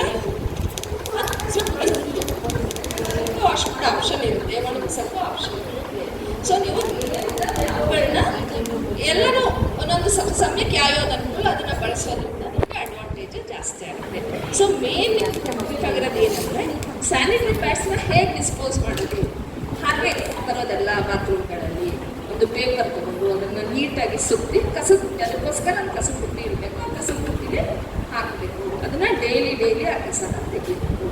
ಅದು ಭಾಳ ಇಂಪಾರ್ಟೆಂಟು. ಪ್ರತಿಯೊಂದು ದೊಡ್ಡ ಕಾಲೇಜ್ಗಳು, ಸ್ಕೂಲ್ಗಳು ಇನ್ಸಿನರೇಟರ್ನ ಇಟ್ಟರೆ ಭಾಳ ಒಳ್ಳೆಯದು. ಅವಾಗ ಅದನ್ನು ಮ್ಯಾನೇಜ್ಮೆಂಟ್ಗೆ ತುಂಬ ಈಸಿ ಆಗುತ್ತೆ. ಈಗ ನಮ್ಮ ಪ್ರತಿಯೊಂದು ಹಾಸ್ಪಿಟಲಲ್ಲೂ ಏನು ವ್ಯವಸ್ಥೆ ಇದೆ ಅಂದರೆ, ಪ್ಯಾಡ್ಗಳಿಗೆ ಬೇರೆ ಬಕೆಟ್ ಇರುತ್ತೆ, ಅದನ್ನು ಒಯ್ಲಿಕ್ಕೆ ಬೇರೆ ಕಸದವ್ರು ಬಂದು ಅದನ್ನು ಇಡೀ ಡಿಸ್ಟ್ರಿಕ್ಟ್ ಕಸ ಒಂದು ಕಡೆ ಕೂರಿಸಿ ಅದನ್ನು ಸುಡ್ತಾರೆ. ನೀವು ಆ್ಯಕ್ಚುಲಿ ಅದರಲ್ಲಿ ಪಾರ್ಟ್ ತೊಗೊಳ್ಬಹುದೇನು, ನೀವು ಮ್ಯಾನೇಜ್ಮೆಂಟ್ನವ್ರು ಅದನ್ನು ಪರಿಗಣಿಸ್ಬೇಕಂತ ಕೇಳ್ಕೊಡ್ತೀವಿ. ಮೇನ್ ಏನಂದರೆ, ಪ್ರತಿಯೊಂದು ಶಾಲೆ ಮತ್ತು ವರ್ಕಿಂಗ್ ಪ್ಲೇಸ್ ಮುಟ್ಟಾಗ ಹುಡುಗಿಯರಿಗೆ, ಮಹಿಳೆಯರಿಗೆ ಸಪೋರ್ಟಿವ್ ಆಗಿರಬೇಕು. ಅಲ್ಲಿ ನೀರು, ಸೋಪು ಮತ್ತು ಡಸ್ಟ್ಬಿನ್ ವ್ಯವಸ್ಥೆ ಚೆನ್ನಾಗಿರಬೇಕು. ಟಾಯ್ಲೆಟ್ ಸ್ವಚ್ಛತೆ ಇರಬೇಕು. ಸ್ವಚ್ಛತೆ ಬರೀ ಮ್ಯಾನೇಜ್ಮೆಂಟಲ್ಲ ಕೆಲಸ, ಸ್ಟೂಡೆಂಟ್ಸ್ದು ಕೆಲಸ. ನೀವು ಅದನ್ನು ಸ್ವಚ್ಛವಾಗಿ ಇಡಬೇಕು, ಹೌದು ತಾನೆ? ಆಮೇಲೆ ಈಗ ರೀಯೂಸಬಲ್ ಕ್ಲಾತ್ ಪ್ಯಾಡ್ಸ್ ಅಂತ ಬಂದಿದೆ, ಫೋಟೋ ಕಾಣಿಸ್ತಾ ಇದೆ. ಅವುಗಳು ಈ ಬಟ್ಟೆ ಉಪಯೋಗಿಸೋಕ್ಕಿಂತ ಈ ಕ್ಲಾತ್ ಪ್ಯಾಡ್ಸ್ ಒಂದಕ್ಕೆ ಒಂದು 150 ರೂಪಾಯಿ ಆಗುತ್ತೆ. ಆದರೆ ಒಂದು ಪ್ಯಾಡ್ ಒಂದು 5-6 ವರ್ಷ ಬರುತ್ತೆ. ಅದನ್ನು ನೀವು ನೀಟಾಗಿ ಒತ್ತು ಒಣಗಿಸ್ಕೊಂಡು ಬೇಗ ವೆಟ್ಟಾಗೋದಿಲ್ಲ.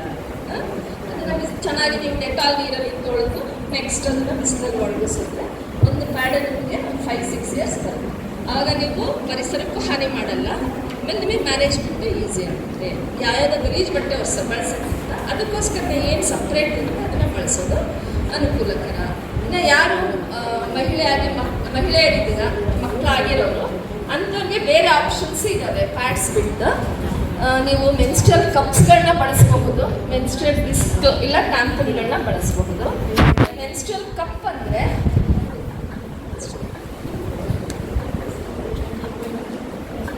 ಫಸ್ಟ್ ಇದನ್ನು ಮಾಡಿರೋಂಥ ಒಂದು ಕಪ್ ಅದನ್ನು ನೀವು ಯು ಕ್ಯಾನ್ ಇನ್ಸರ್ಟ್ ಇನ್ಸೈಡ್.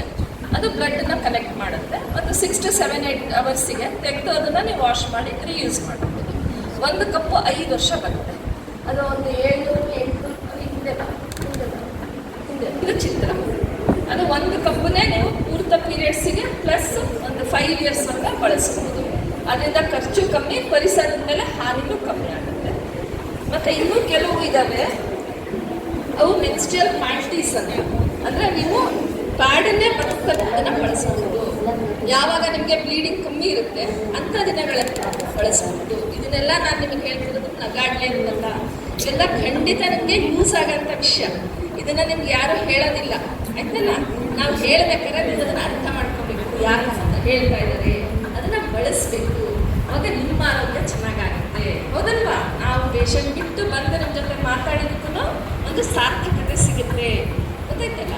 ಯಾವಾಗ ನಿಮಗೆ ಬ್ಲೀಡಿಂಗ್ ಕಮ್ಮಿ ಇರುತ್ತೆ, first days, 4th, 5th day ಅಂಥ ದಿನಗಳಲ್ಲಿ ನೀವು ಮೆನ್ಸ್ಟ್ರಲ್ ಪ್ಯಾಂಟಿಗಳನ್ನ ಬಳಸ್ತೀವಿ.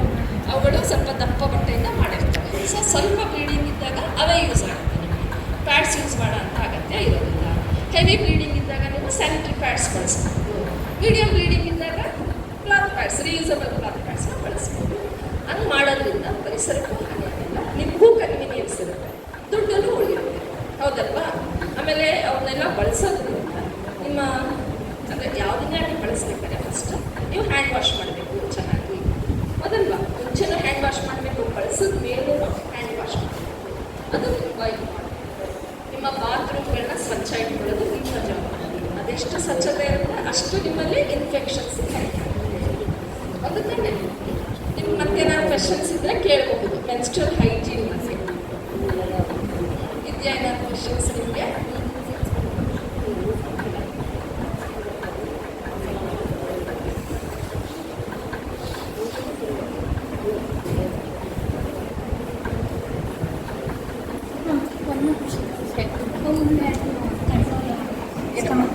Stomach pain.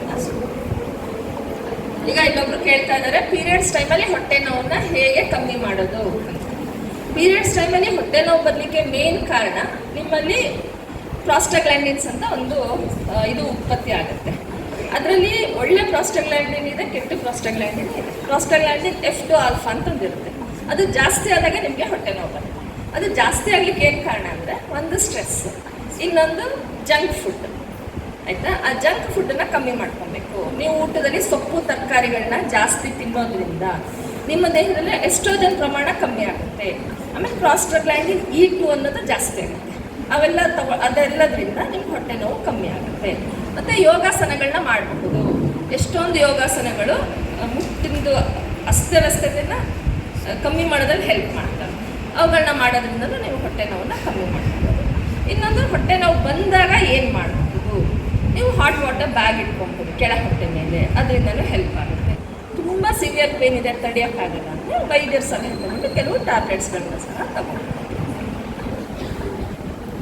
ಮತ್ತೇನಾದ್ರು ಪ್ರಶ್ನೆಗಳಿದೆಯಾ?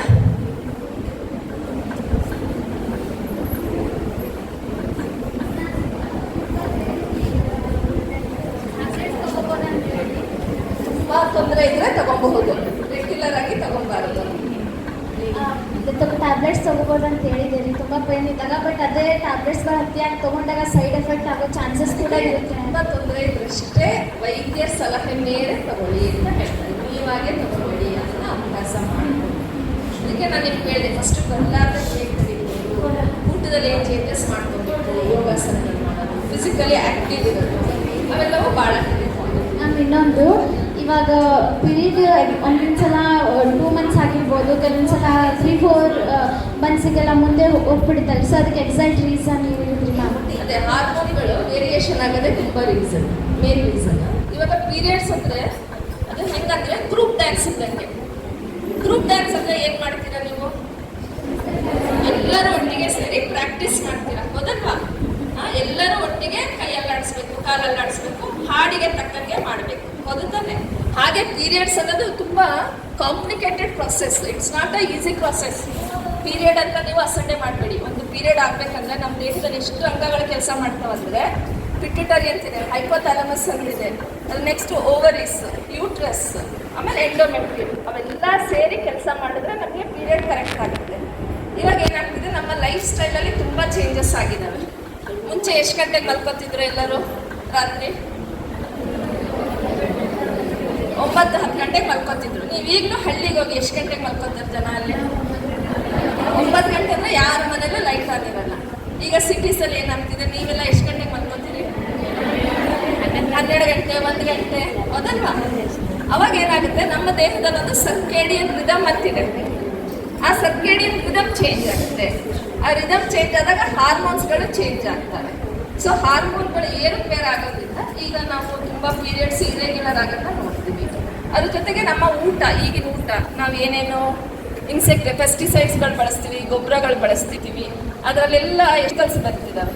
ಆ ಕೆಮಿಕಲ್ಸ್ ನಮ್ಮ ದೇಹದಲ್ಲಿರೋ ಹಾರ್ಮೋನ್ಗಳನ್ನ ಮಿಮಿಕ್ ಮಾಡ್ತವೆ. ಅದರಿಂದ ನಮ್ಮ ದೇಹಕ್ಕೆ ಕನ್ಫ್ಯೂಷನ್ ಆಗುತ್ತೆ. ಅದರಿಂದ ಪೀರಿಯಡ್ಸ್ ಇರೆಗ್ಯುಲರ್ ಆಗ್ತಾ ಇದ್ದಾವೆ. ಅದಕ್ಕೆ PMS ಅಂತೀವಿ, ಪ್ರೀ ಮೆನ್ಸ್ಟ್ರುಯಲ್ ಸಿಂಡ್ರೋಮ್ ಅಂತೀವಿ. ಅದಕ್ಕೂ ಕಾರಣ ಇಂಪೇರ್ಮೆಂಟ್. ಯಾರಲ್ಲಿ ಪ್ರೊಜೆಸ್ಟ್ರಾನ್ ಅಂಶ ಕಮ್ಮಿ ಇರುತ್ತೆ ಅಂಥವ್ರಿಗೆ ಆ ಥರ ತಲೆನೋವು ಬರೋದು, ಎದೆ ಭಾರ ಅನಿಸೋದು, ಸಿಟ್ಟು ಬರೋದು, ಬೇಜಾರಾಗೋದು, ಪೀರಿಯಡ್ಸ್ ಬರೋ ಮುಂಚೆ ದಪ್ಪ ಆಗೋದು ಆ ಟೈಮಲ್ಲಿ, ಅವೆಲ್ಲ ಸಿಂಪ್ಟಮ್ಸ್ಗಳು ಕಂಡುಬರ್ತವೆ. ಅದಕ್ಕೆ ಮೆನ್ಸ್ಟ್ರುಯಲ್ ಮೈಗ್ರೇನ್ ಅಂತ ಹೇಳ್ತೀವಿ. ನೀವು ಹೇಳಿದ್ವಿ ಮೆನ್ಸ್ಟ್ರುಯಲ್ ಟೈಮಲ್ಲಿ ಸೊಲ್ಯೂಷನ್ ಏನಂದರೆ, ನಿಮ್ಮಲ್ಲಿ ಪ್ರೊಜೆಸ್ಟ್ರಾನ್ ಹೆಚ್ಚಿಸೋಂಥ ಅಂಶ ಇರೋಂಥ ಊಟಗಳನ್ನ ಮಾಡೋದು. ಇನ್ನೊಂದಂದರೆ ಎಷ್ಟೊತ್ತ ಆಹಾರಗಳನ್ನ ತಗೊಳ್ಳೋದು. ಎಸ್ಟ್ರೋಜನ್ ಕಮ್ಮಿ ಮಾಡಬೇಕಂದ್ರೆ ಜಾಸ್ತಿ ತಗೊಬೇಕು. ಪ್ರೊಜೆಸ್ಟ್ರಾನ್ ಜಾಸ್ತಿ ಮಾಡಬೇಕಂದ್ರೆ ಸುವರ್ಣಗಡ್ಡೆ ಮತ್ತು ಕೆಲವು ಕಾಳುಗಳಿದ್ದಾವೆ, ಫ್ಲ್ಯಾಕ್ಸ್ ಸೀಡ್ಸ್, ಎಳ್ಳು ಅಂತವನ್ನೆಲ್ಲ ಜಾಸ್ತಿ ತಗೊಬೇಕು. ನಂದೊಂದು ಕ್ವಶನ್ ಇದೆ, ಹೇಳಿ. ಈಗ ತುಂಬ ಜನ ಈಗ ಈಗಿನ ಕಾಲದಲ್ಲಿ ಹೆಂಗಸರು ಅಂದರೆ, ಈಗ ನೀವು ಹೇಳಿದ್ರಿ ಅವಿಭಕ್ತ ಕುಟುಂಬಗಳೆಲ್ಲ ಇದ್ದಾವೆ ಅಂತಂದು ಇತ್ತು ಈಗ ಕಲಿವೆ ಇದ್ದಾವೆ ಅಂತ. ಸೊ ಈ ಥರ ಇದ್ದಾಗ ಕೆಲವು ಪೂಜೆ ಮಾಡಬೇಕು ಅಥವಾ ದೇವಸ್ಥಾನಗಳಿಗೆ ಹೋಗ್ತಾ ಫ್ಯಾಮಿಲಿಯಿಂದ ಅಂತಂದಾಗ ಈ ಥರ ಋತುಚಕ್ರ ಹತ್ರ ಬಂದಾಗ ಅದನ್ನು ತಡಿಲಿಕ್ಕೆ ಟ್ಯಾಬ್ಲೆಟ್ಸ್ಗಳನ್ನ ತೆಗೆದುಕೊಳ್ತಾರೆ. ಅದೆಷ್ಟು ಸರಿ ಅಂತ ಅದ್ರ ಬಗ್ಗೆ ಅವ್ರಿಗೆ ಏನೂ ನಾಲೆಡ್ಜ್ ಇರಲ್ಲ. ಸೊ ತಡಿಬೇಕು ಆ ಟೈಮಲ್ಲಿ ಅನ್ನೋ ಕಾರಣಕ್ಕೆ ಅದು ಎಷ್ಟು ಸರಿ ಅಂತ.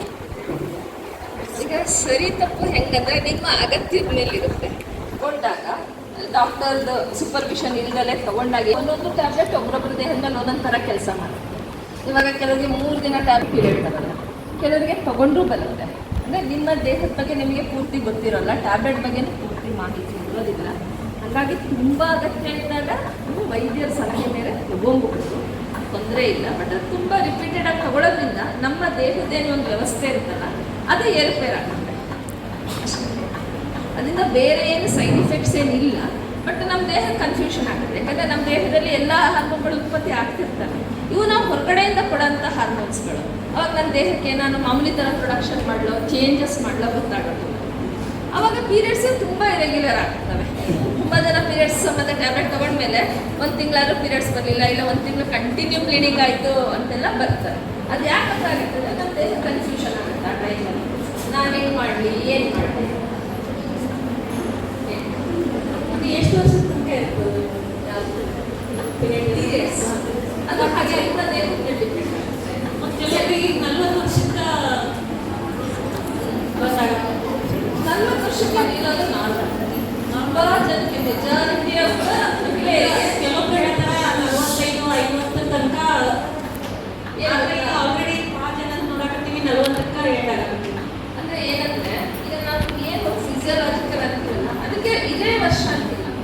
ಈಗ 40 ವರ್ಷಕ್ಕೆ ನಿಲ್ಬೇಕಂತಿಲ್ಲ, ಒಂದು ರೇಂಜ್ ಇದೆ. 38ರಿಂದ 48 ವರ್ಷದವರೆಗೆ ನಿಲ್ಲೋದು ನಾರ್ಮಲ್. 70% ಮಹಿಳೆಯರಿಗೆ 38ರಿಂದ 40 ವರ್ಷ ನಿಲ್ಲುತ್ತೆ. ಒಂದು 5% 55 ವರ್ಷ ಆದರೂ ಕೊಡ್ತಾರೆ. ಅಂಥವ್ರಿಗೆ ನಾವು ಕೆಲವು ಟೆಸ್ಟ್ಗಳನ್ನ ಮಾಡಿಸ್ಕೊಳ್ಳಿ ಅಂತ ಹೇಳ್ತೀವಿ. ಅಂಥವ್ರಿಗೆ ಸ್ವಲ್ಪ ತೊಂದರೆ ಆಗೋ ಚಾನ್ಸಸ್ ಹೆಚ್ಚಿಗೆ. ಅದರಲ್ಲೂ ಶುಗರ್ ಬಿದ್ದು 50 ವರ್ಷ ಆದರೂ ಯಾರಿಗೆ ಗೊತ್ತಾಗ್ತಿರ್ತಲ್ಲ ಅಂಥವ್ರಿಗೆ ಎಂಡೋಮೆಟ್ರಿಯಲ್ ಕ್ಯಾನ್ಸರ್ ಬರೋ ಚಾನ್ಸಸ್ ಜಾಸ್ತಿ ಇದೆ. ಕೆಲವರಿಗೆ 30 ವರ್ಷಕ್ಕೆ ನಿಲ್ಲುತ್ತೆ. ಅಂಥವರು ಹೆಂಗಸರಿಗೆ ಹೋಗ್ತಾರೆ. ಹಂಗಿದ್ದವ್ರಿಗೆ ಕೆಲವು ಹೆಲ್ತ್ ರಿಸ್ಕ್ ಜಾಸ್ತಿ ಇರುತ್ತೆ. ಅಂದರೆ ಮೂಳೆ ಬೇಗ ಸರಿತವೆ, ಶುಗರ್ BP ಬರೋ ಚಾನ್ಸ್ ಅವ್ರಿಗೆ ಜಾಸ್ತಿ ಇರುತ್ತೆ. ಯಾಕಂದರೆ ನಮ್ಮ ಎಸ್ಟ್ರೋಜನ್ ಕೊಲೆಸ್ಟ್ರಾಲ್ ಹಾರ್ಮೋನಿಂದ ನಮ್ಮ ದೇಹಕ್ಕೆ ಎಷ್ಟೊಂದು ಅನುಕೂಲಗಳಿರ್ತವೆ. ಅದು ಕೆಲಸ ಕಮ್ಮಿ ಆದಾಗ ನಮ್ಮ ಬೇರೆ ಥರ ತೊಂದರೆಗಳು ಜಾಸ್ತಿ ಇದೆ. ಸೊ ಲೇಟಾಗಿ ನಿಂತರೂ ನೀವು ವೈದ್ಯರನ್ನ ಕನ್ಸಲ್ಟ್ ಮಾಡಬೇಕು. ಬೇಗ ನಿಂತರೂ ವೈದ್ಯರನ್ನ ಕನ್ಸಲ್ಟ್ ಅಂದರೆ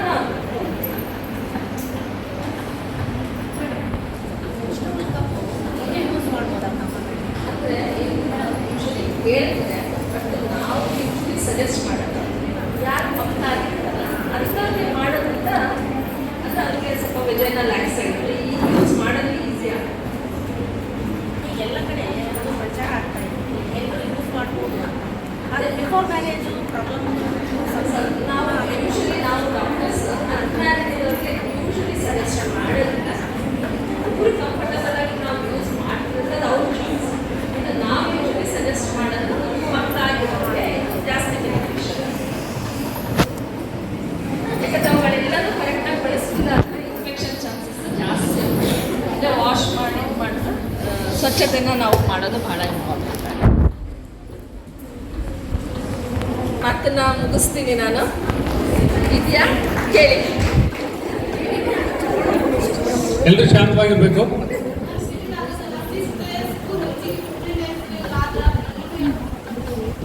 ಈಗ ನಾನು ಹೇಳಿದೆ ಎಲ್ಲದಕ್ಕೂ ಒಂದು ಫಿಸಿಯೋಲಾಜಿಕಲ್ ರೇಂಜ್ ಇದೆ ಅಂತ. Usually 3 to 6 days normal periods ಅಂತ ಹೇಳ್ತೀವಿ. 7-8 days ಜಾಸ್ತಿ ಆಯಿತು ಅಂದರೆ ಅದು ಅಬ್ನಾರ್ಮಲ್. ನೀವು ವೈದ್ಯರನ್ನ ಕನ್ಸಲ್ಟ್ ಮಾಡಬೇಕು. ಜಾಸ್ತಿ ಬ್ಲೀಡಿಂಗ್ ಆಗೋದ್ರಿಂದ ರಕ್ತ ಹೀನತೆ ಆಗೋ ಚಾನ್ಸ್ ಇರುತ್ತೆ. ಆವಾಗ ವೈದ್ಯರನ್ನ ನೀವು ಕನ್ಸಲ್ಟ್ ಮಾಡಬೇಕು. ಪೀರಿಯಡ್ಸ್ ಟೈಮಲ್ಲಿ ಯಾವುದೇ ಫಿಸಿಕಲ್ ಆ್ಯಕ್ಟಿವಿಟಿ ಕಮ್ಮಿ ಇದ್ದಷ್ಟು ಒಳ್ಳೆಯದು.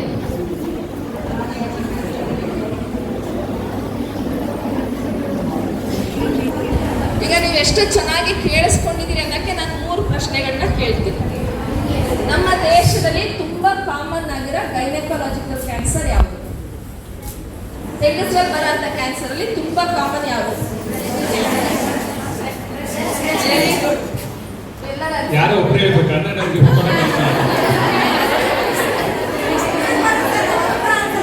ನೆಕ್ಸ್ಟ್ ಕ್ಯಾನ್ಸರ್ ಯಾವುದು? CA ಬ್ರೆಸ್ಟ್, ನೆಕ್ಸ್ಟ್ ಕಾರ್ಯದರ್ಶಿಗಳು ಅವರಿಗೆ ಗಿಫ್ಟ್ ಕೊಡಬೇಕು. ನಾವು ಕೂಡ ರೆಡಿ ಸರ್ವಿಕ್ಸ್ ನೆಕ್ಸ್ಟ್ ಕಾಮನ್ ಕಾಸ್. ಈಗ ಫುಲ್ ಜನರಲ್ ಕ್ಯಾನ್ಸರ್ಸ್ ತಗೊಂಡ್ರೆ ನೆಕ್ಸ್ಟ್ ಯಾವ್ದು ಕಾಮನ್ ಕ್ಯಾನ್ಸರ್? ನಮ್ಮ ದೇಶದಲ್ಲಿ 3 ಕಾಮನ್ ಕ್ಯಾನ್ಸರ್ಸ್ ಇದ್ದಾವೆ. ಒಂದು CA ಬ್ರೆಸ್ಟ್, ಇನ್ನೊಂದು CA ಸರ್ವಿಕ್ಸ್, ಇನ್ನೊಂದು ಕಾಮನ್ ಅಂದರೆ ಗಂಡಸರು ಹೆಂಗಸರಲ್ಲಿ ಎಲ್ಲರನ್ನೂ ನೋಡಿದಾಗ ಇನ್ನೊಂದು ಕಾಮನ್ ಕ್ಯಾನ್ಸರ್ ಅಲ್ಲ. ಓರಲ್ ಕ್ಯಾನ್ಸರ್ ಅಂದರೆ ಬಾಯಿ ಕ್ಯಾನ್ಸರ್. ಅದಕ್ಕೆ ಏನು ಕಾರಣ? ತಂಬಾಕಿನ ಬಳಕೆ ತುಂಬ ಮುಖ್ಯವಾದ ಕಾರಣ. ಸಿಗರೇಟ್ ಸೇರಿ. So oral cancer, lung cancer, next common cancers. So ಅವೆಲ್ಲ ಪ್ರಿವೆಂಟಬಲ್ ಕ್ಯಾನ್ಸರ್ಸ್. ಹಾಗಾಗಿ ನಿಮ್ಮ ಮನೇಲಿ ಗುಟ್ಕಾ ಹಾಕೊಳ್ಳೋದಿದ್ರೆ, ಸಿಗರೇಟ್ ಸೇದೋರಿದ್ರೆ ನೀವು ಅವ್ರಿಗೆ ಇದನ್ನೆಲ್ಲ ಹೇಳಿ ಅದನ್ನ ತಡೆ ಹಿಡಿಲಿಕ್ಕೆ ಪ್ರಯತ್ನ ಮಾಡಬೇಕು. ನಮ್ಮ ಮಹಾಂತ ಸ್ವಾಮಿಗಳು ಅವ್ರು ಏನು ಫೇಮಸ್ ಆಗಿದ್ದಾರೆ? ಮಹಾಂತ ಜೋಳಿಗೆ ಅಂದ್ರೆ ಏನು? ಹೌದಲ್ಲ, ಸ್ವಾಮೀಜಿ ಎಲ್ಲ ದುಶ್ಚಟಗಳನ್ನ ನಮ್ಮ ಜೋಳಿಗೆ ಹಾಕೊಂಡಿದ್ದಾರೆ. ಹಾಗಾಗಿ ನೀವು ನಿಮ್ಮ ಮನೆಯಲ್ಲಿ ಎಲ್ಲರೂ ಅಂತ ಚಟಗಳನ್ನ ಬಿಡಕ್ಕೆ ಪ್ರೇರೇಪಿಸಿದ್ರೆ ನಮ್ಮ ದೇಶದ ಕ್ಯಾನ್ಸರ್ ರೋಡ್ನ ನೀವು ಕಮ್ಮಿ ಮಾಡಬಹುದು. ಅವಾಗ ಎಲ್ಲರೂ warriors ಆಗ್ತೀರ against cancer.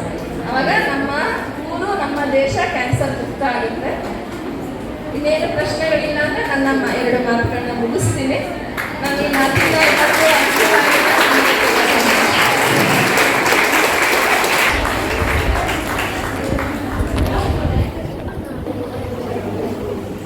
You can be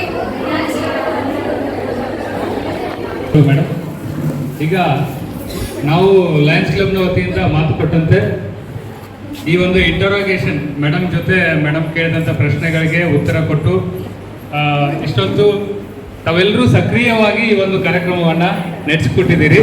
ನಮ್ಮ ಇಲ್ಕಲ್ ಲಯನ್ಸ್ ಕ್ಲಬ್ ಹಾಗೂ ಎಲ್ಲ ವಿವಿಧ ಸಂಘ ಸಂಸ್ಥೆಗಳ ಪರವಾಗಿ ತಮಗೆ ಹೃದಯಪೂರ್ವಕ ಧನ್ಯವಾದಗಳು ಎಲ್ರಿಗೂ. ಸೊ ಅದರಲ್ಲಿ ನಿಮ್ಮೆಲ್ಲರಿಗೂ ಗೊತ್ತೈತೆ, ಮೇಡಮ್ ಅವರು ಎಲ್ಲರಿಗೂ ಗೊತ್ತೈತೆ, ಅತ್ಯಂತ ಉತ್ಸಾಹದಿಂದ ಕೆಲವೊಬ್ರು ಆನ್ಸರ್ ಹೇಳಿದಿರಿ. ತಾವು ಕೂಡ ಬರಬೇಕು, ನೀವು ಬರ್ರಿ. ಇಲ್ಲ ರೈಟ್ ಮೇಲದಿರಿ. ಎಲ್ಲರಿಗೂ ಇಲ್ಕಲ್ಲಿನ ಇವತ್ತಿನ ಮತ್ತು ಇಲ್ಕಲ್ಲಿನ ಖ್ಯಾತ ವೈದ್ಯರಾದಂಥ ಡಾಕ್ಟರ್ ಶೋಭಾ ಮೇಡಮ್ ಅವರೆಲ್ಲರಿಗೂ ಒಂದು ಸಸಿ ಹಾಗೂ ಬಾಯಿ ಸಿಹಿ ಮಾಡೋ ಮುಖಾಂತರ ಅವರಿಗೆ ಒಂದು ಗಿಫ್ಟನ್ನು ಕೊಡಬೇಕು. ಹಾಗೆ ತಾವೆಲ್ಲರೂ ಆನ್ಸರ್ ಹೇಳಿದಿರಿ, ತಾವೆಲ್ಲರೂ ಆನ್ಸರ್ ಮಾಡಿದಿರಲ್ಲ, ಅದಕ್ಕೂ ಕೂಡ ತಮ್ಮೆಲ್ಲರಿಗೂ ಕೂಡ ಗಿಫ್ಟ್ ಇದೆ. ಆದರೆ ಇಲ್ಲಿಲ್ಲ, ಕೆಳಗಿನ ವಾರ್ಡಿಯಲ್ಲಿ ತಮ್ಮ ಕಾಲೇಜ್ನಲ್ಲಿ ಎಲ್ಲರಿಗೂ ಗಿಫ್ಟ್ ಕಾದಿದೆ. ದಯಮಾಡಿ ಎಲ್ಲರೂ ಗಿಫ್ಟ್ ತೊಗೊಂಡು ಹೋಗ್ಬೇಕು. ಈಗ ಮೇಡಮ್ ಅವರು ಒಬ್ಬೊಬ್ಬರಾಗಿ ಇಷ್ಟೊತ್ತು ಎಲ್ಲರೂ ಶಾಂತ ಇರಬೇಕು. ಕೊನೆ ಮಿನಿಟು ಮೇಡಮ್ ಅವರ ಕೈಯಿಂದ ಒಂದು ಗಿಫ್ಟ್ ತೆಗೆದುಕೋಬೇಕು. ಒಂದು ನಿಮಿಷ.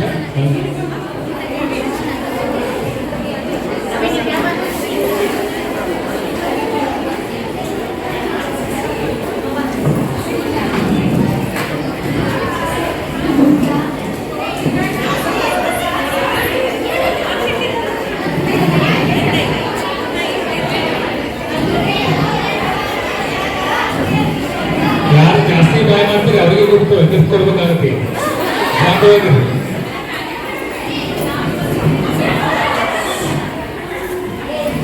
ತಮಗೆ ನೀಡಿದಂಥ ಎಲ್ಲ ಸಸಿನ ದಯಮಾಡಿ, ಈಗ ಒಳ್ಳೆ ಸೀಸನ್ ಇದೆ, ಮಳೆಗಾಲ ಇದೆ, ಇವಾಗ ತಾವು ಹೋಗಿ ಭೂತಾಯಿ ಪಡೆಯಲಿಕ್ಕೆ ಈ ಸಸಿಯನ್ನು ನೀಡಿದ್ರೆ 100ಕ್ಕೆ 100ರಷ್ಟು ಸಸಿ ಬೆಳೆದಿದೆ. ಹಂಗೆ ಎಲ್ಲಿ ಇಟ್ಟು ವೇಸ್ಟ್ ಮಾಡ್ಕೊಳ್ರಿ ದಯಮಾಡಿ. ಬರ್ರಿ.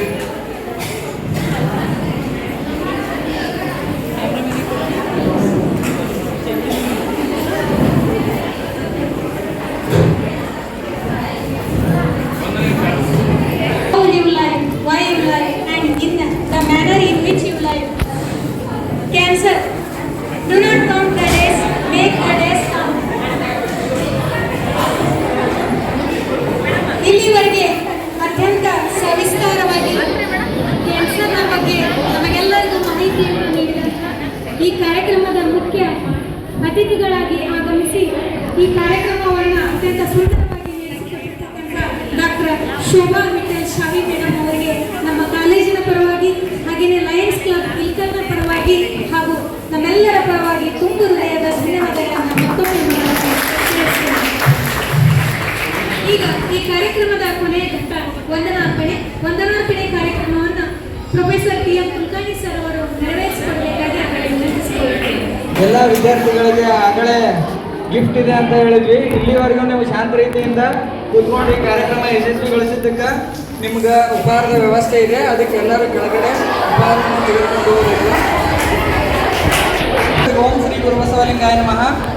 ಇಂದು ಶ್ರೀ ವಿಜಯ ಮಾತೇಶ್ ಕಲೆ ಹಾಗೂ ವಾಣಿಜ್ಯ ಮಹಿಳಾ ಪದವಿ ಮಹಾವಿದ್ಯಾಲಯದಲ್ಲಿ ಇಲ್ಕಲದ ಲಯನ್ಸ್ ಕ್ಲಬ್ನ ವತಿಯಿಂದ ಮಹಾವಿದ್ಯಾಲಯದ NSS scouts and guides the ಸಹಯೋಗದಲ್ಲಿ ಮಕ್ಕಳಿಗಾಗಿ ಕ್ಯಾನ್ಸರ್ ಜಾಗೃತಿ ಕಾರ್ಯಕ್ರಮ ನಡೆದಿದೆ. ಈ ಕಾರ್ಯಕ್ರಮವನ್ನು ತುಂಬ ಯಶಸ್ವಿಯಾಗಿ ನಡೆಸಿಕೊಟ್ಟಿದ್ದಕ್ಕೆ ಧನ್ಯವಾದಗಳನ್ನು ಅರ್ಪಿಸ್ತಕ್ಕಂತಹ ಅವಕಾಶ ನನಗೆ ಸಿಕ್ಕಿದ್ದಕ್ಕೆ ನನಗೆ ತುಂಬ ಸಂತೋಷ ಅಂತ ಅನ್ನಿಸ್ತಾ ಇದೆ. ಮೊದಲನೇದಾಗಿ ಒಂದು ಸಾಲಿನಲ್ಲಿ ಹೇಳಬೇಕು ಅಂತಂದರೆ, ಈ ಲಯನ್ಸ್ ಕ್ಲಬ್ ಆಗಲೇ ಮೇಡಮ್ ಹೇಳಿದ್ರು ಸಿಂಹ ಅಂತ ಹೇಳಿದರೆ ಹೆದರಿಕೆ ಬರುತ್ತೆ ಅಂತೇಳಿ. ಅದ್ರ ಜೊತೆಗೇನೆ ಸಿಂಹ ಅಂತಂದರೆ ಕಾಡಿನ ರಾಜ ಅಂತ ಹೇಳ್ತೀವಿ ನಾವು. ಹಾಗೆ ಏನು ಮಾಡುತ್ತೆ ಅಂತಂದರೆ ಆ ಸಿಂಹ ಎಲ್ಲ ಸದಸ್ಯರ ಆಗು ಹೋಗುಗಳನ್ನು ನೋಡ್ಕೊಳ್ಳುತ್ತೆ. ಹಾಗೆ ಈ ಲಯನ್ಸ್ ಕ್ಲಬ್ ಅತ್ಯಂತ ಆಗಲೇ ನಮ್ಮ ಚೇರ್ಮನ್ ಆಗಿರ್ತಕ್ಕಂಥ ಶ್ರೀ ಶರಣಪ್ಪ ಸರ್ ಅವರು ಹೇಳಿದರು, ಸುಮಾರು 35-40 ವರ್ಷದಿಂದ ಲಯನ್ಸ್ ಕ್ಲಬ್ಬು ಇಳಕಲ್ದಲ್ಲಿ ಕೆಲಸ ಮಾಡ್ತಾ ಇದೆ. ಅದಕ್ಕೆ ನಾವು ನಿಜವಾಗ್ಲೂ ಇವತ್ತು ನಮ್ಮ ಮಹಾವಿದ್ಯಾಲಯದಲ್ಲಿ ಅವರು ನಡೆಸಿಕೊಂಡಿರ್ತಕ್ಕಂಥ ಕಾರ್ಯಕ್ರಮ ತುಂಬ ಅದ್ಭುತವಾಗಿತ್ತು. ಒಂದು ಅಂತಾರಾಷ್ಟ್ರೀಯ ಮಟ್ಟದ ಸಂಸ್ಥೆ ಎಷ್ಟು ಅದ್ಭುತವಾಗಿ ಎಷ್ಟು ಚೆನ್ನಾಗಿ ಆ ಒಂದು ಸಾಮಾಜಿಕ ಕಳಕಳಿಯನ್ನು ಪ್ರತಿಯೊಂದರಲ್ಲೂ ತೋರಿಸುತ್ತೆ ಅನ್ನೋದರಲ್ಲಿ ನೀವೆಲ್ಲರೂ ನೋಡಿದ್ರಿ. ಅದಕ್ಕೆ ಇಂಥ ಒಂದು ಅದ್ಭುತ ಕಾರ್ಯಕ್ರಮವನ್ನು ಉದ್ಘಾಟಿಸಿದ್ದಕ್ಕಾಗಿ, ಈ ಕಾರ್ಯಕ್ರಮಕ್ಕೆ ಉದ್ಘಾಟಕರಾಗಿ ಆಗಮಿಸಿರ್ತಕ್ಕಂಥ ನಮ್ಮ ಮಹಾವಿದ್ಯಾಲಯದ ಚೇರ್ಮನ್ ಆದ ಶರಣಪ್ಪ ಸರ್ ಅವರಿಗೆ ಕಾರ್ಯಕ್ರಮದ ಪರವಾಗಿ, ಮಹಾವಿದ್ಯಾಲಯದ ಪರವಾಗಿ ತುಂಬ ಹೃದಯದ ಧನ್ಯವಾದಗಳು. ಹಾಗೂ ಈ ಕಾರ್ಯಕ್ರಮವನ್ನು ಅತ್ಯಂತ ಆಸಕ್ತಿಯಿಂದ ನಮ್ಮ ಮಹಾವಿದ್ಯಾಲಯದಲ್ಲಿ ಏರ್ಪಡಿಸಬೇಕು ಅಂತ ಹೇಳಿ ಬಹಳಷ್ಟು ಆಸಕ್ತಿಯಿಂದ ಈ ಕಾರ್ಯಕ್ರಮವನ್ನು ನಮ್ಮ ಮಹಾವಿದ್ಯಾಲಯದಲ್ಲಿ ಏರ್ಪಡಿಸಿದ್ದಕ್ಕಾಗಿ ಇಳಕಲ್ ಲಯನ್ಸ್ ಕ್ಲಬ್ನ ಅಧ್ಯಕ್ಷರಾಗಿರ್ತಕ್ಕಂಥ ನನ್ನ ಆತ್ಮೀಯ ಮಿತ್ರರು ಆಗಿರ್ತಕ್ಕಂತಹ ಖ್ಯಾತ ವೈದ್ಯರು ಆಗಿರ್ತಕ್ಕಂತಹ ಶ್ರೀ ಡಾಕ್ಟರ್ ಸಂತೋಷ್ ಪೂಜಾರಿ ಸರ್ ಅವರಿಗೂ ಕೂಡ ಮಹಾವಿದ್ಯಾಲಯದ ಪರವಾಗಿ, ಲಯನ್ಸ್ ಕ್ಲಬ್ನ ಪರವಾಗಿ ತುಂಬ ಹೃದಯದ ಧನ್ಯವಾದಗಳು. ಹಾಗೂ ಈ ಕಾರ್ಯಕ್ರಮಕ್ಕೆ ಮುಖ್ಯ ಅತಿಥಿಗಳಾಗಿ ಆಗಮಿಸಿರ್ತಕ್ಕಂತಹ ನಗರದ ಖ್ಯಾತ ವೈದ್ಯ ದಂಪತಿಗಳಾಗಿರ್ತಕ್ಕಂತಹ ಡಾಕ್ಟರ್ ವಿಠಲ್ ಶಾವಿ ಸರ್ ಅವರಿಗೂ ಹಾಗೂ ಡಾಕ್ಟರ್ ಶ್ರೀಮತಿ ಶೋಭಾ ಶಾವಿ ಮೇಡಮ್ ಅವರಿಗೂ ಕೂಡ ಕಾರ್ಯಕ್ರಮದ ಪರವಾಗಿ, ಲಯನ್ಸ್ ಕ್ಲಬ್ದ ಪರವಾಗಿ, ಮಹಾವಿದ್ಯಾಲಯದ ಪರವಾಗಿ ತುಂಬ ಹೃದಯದ ಧನ್ಯವಾದಗಳು. ಮೇಡಮ್, ನಿಮಗೆ ಸ್ಪೆಷಲ್ ಥ್ಯಾಂಕ್ಸ್. ಯಾಕಂತಂದರೆ ನಾವು ಭಾಳಷ್ಟು ಗಮನಿಸಿರೋ ಹಾಗೆ ನೀವು ವೈದ್ಯರು ಅಂತಂದರೆ ಭಾಳ ಗಂಭೀರತೆಯನ್ನೇ ನೋಡ್ತಿರ್ತೀವಿ. ಭಾಳ ಲವಲವಿಕೆಯಿಂದ ಇದನ್ನು ಒಂದು ಸಾಮಾನ್ಯ ವಿಷಯ ಅಂತೇಳಿ ಎಲ್ಲರಿಗೂ ಮನಮುಟ್ಟುವ ಹಾಗೆ ತಿಳಿಸಿದ್ರಿ. ಅದಕ್ಕಾಗಿ ವಿಶೇಷ ಧನ್ಯವಾದಗಳು. ಹಾಗೂ ಲಯನ್ಸ್ ಕ್ಲಬ್ದ ಕಾರ್ಯದರ್ಶಿಗಳಾಗಿರ್ತಕ್ಕಂತಹ ಶ್ರೀ ಲಾಲ್ ಭಾಷಾ ಸಿಂಗಮೂರ್ತಿ ಸರ್ ಅವರಿಗೂ, ಖಜಾಂಚಿಗಳಾಗಿರ್ತಕ್ಕಂಥ ಶ್ರೀ ರವಿಕುಮಾರ್ ಅಂಗಡಿ ಅವರಿಗೂ, ಹಾಗೂ ಕಾರ್ಯಕ್ರಮದ ಸಂಘಟಕರಾಗಿರ್ತಕ್ಕಂಥ ಶ್ರೀ ಏಕನಾಥ್ ರಾಜೋಳಿ ಸರ್ ಅವರಿಗೂ, ಹಾಗೂ ನಮ್ಮ ಈಗ ಕಾರ್ಯಕ್ರಮವನ್ನು ಆಯೋಜಿಸಿರ್ತಕ್ಕಂಥ ನಮ್ಮ ಮಹಾವಿದ್ಯಾಲಯದ ಪ್ರಾಚಾರ್ಯರಾದ ಪ್ರೊಫೆಸರ್ ಸುಲ್ಮಾನ್ ಸರ್ ಅವರಿಗೂ, doctor R B Bhat madam ಅವರಿಗೂ, ಹಾಗೂ S R Kalyan Shetty madam ಅವರಿಗೂ, ಎಲ್ಲ ಪ್ರಾಧ್ಯಾಪಕ ಹಾಗೂ ಶಿಕ್ಷಕೇತರ ಸಿಬ್ಬಂದಿಯವರಿಗೂ, ಹಾಗೂ ಈ ಕಾರ್ಯಕ್ರಮವನ್ನು ಅತ್ಯಂತ ಯಶಸ್ವಿಗೊಳಿಸಿದ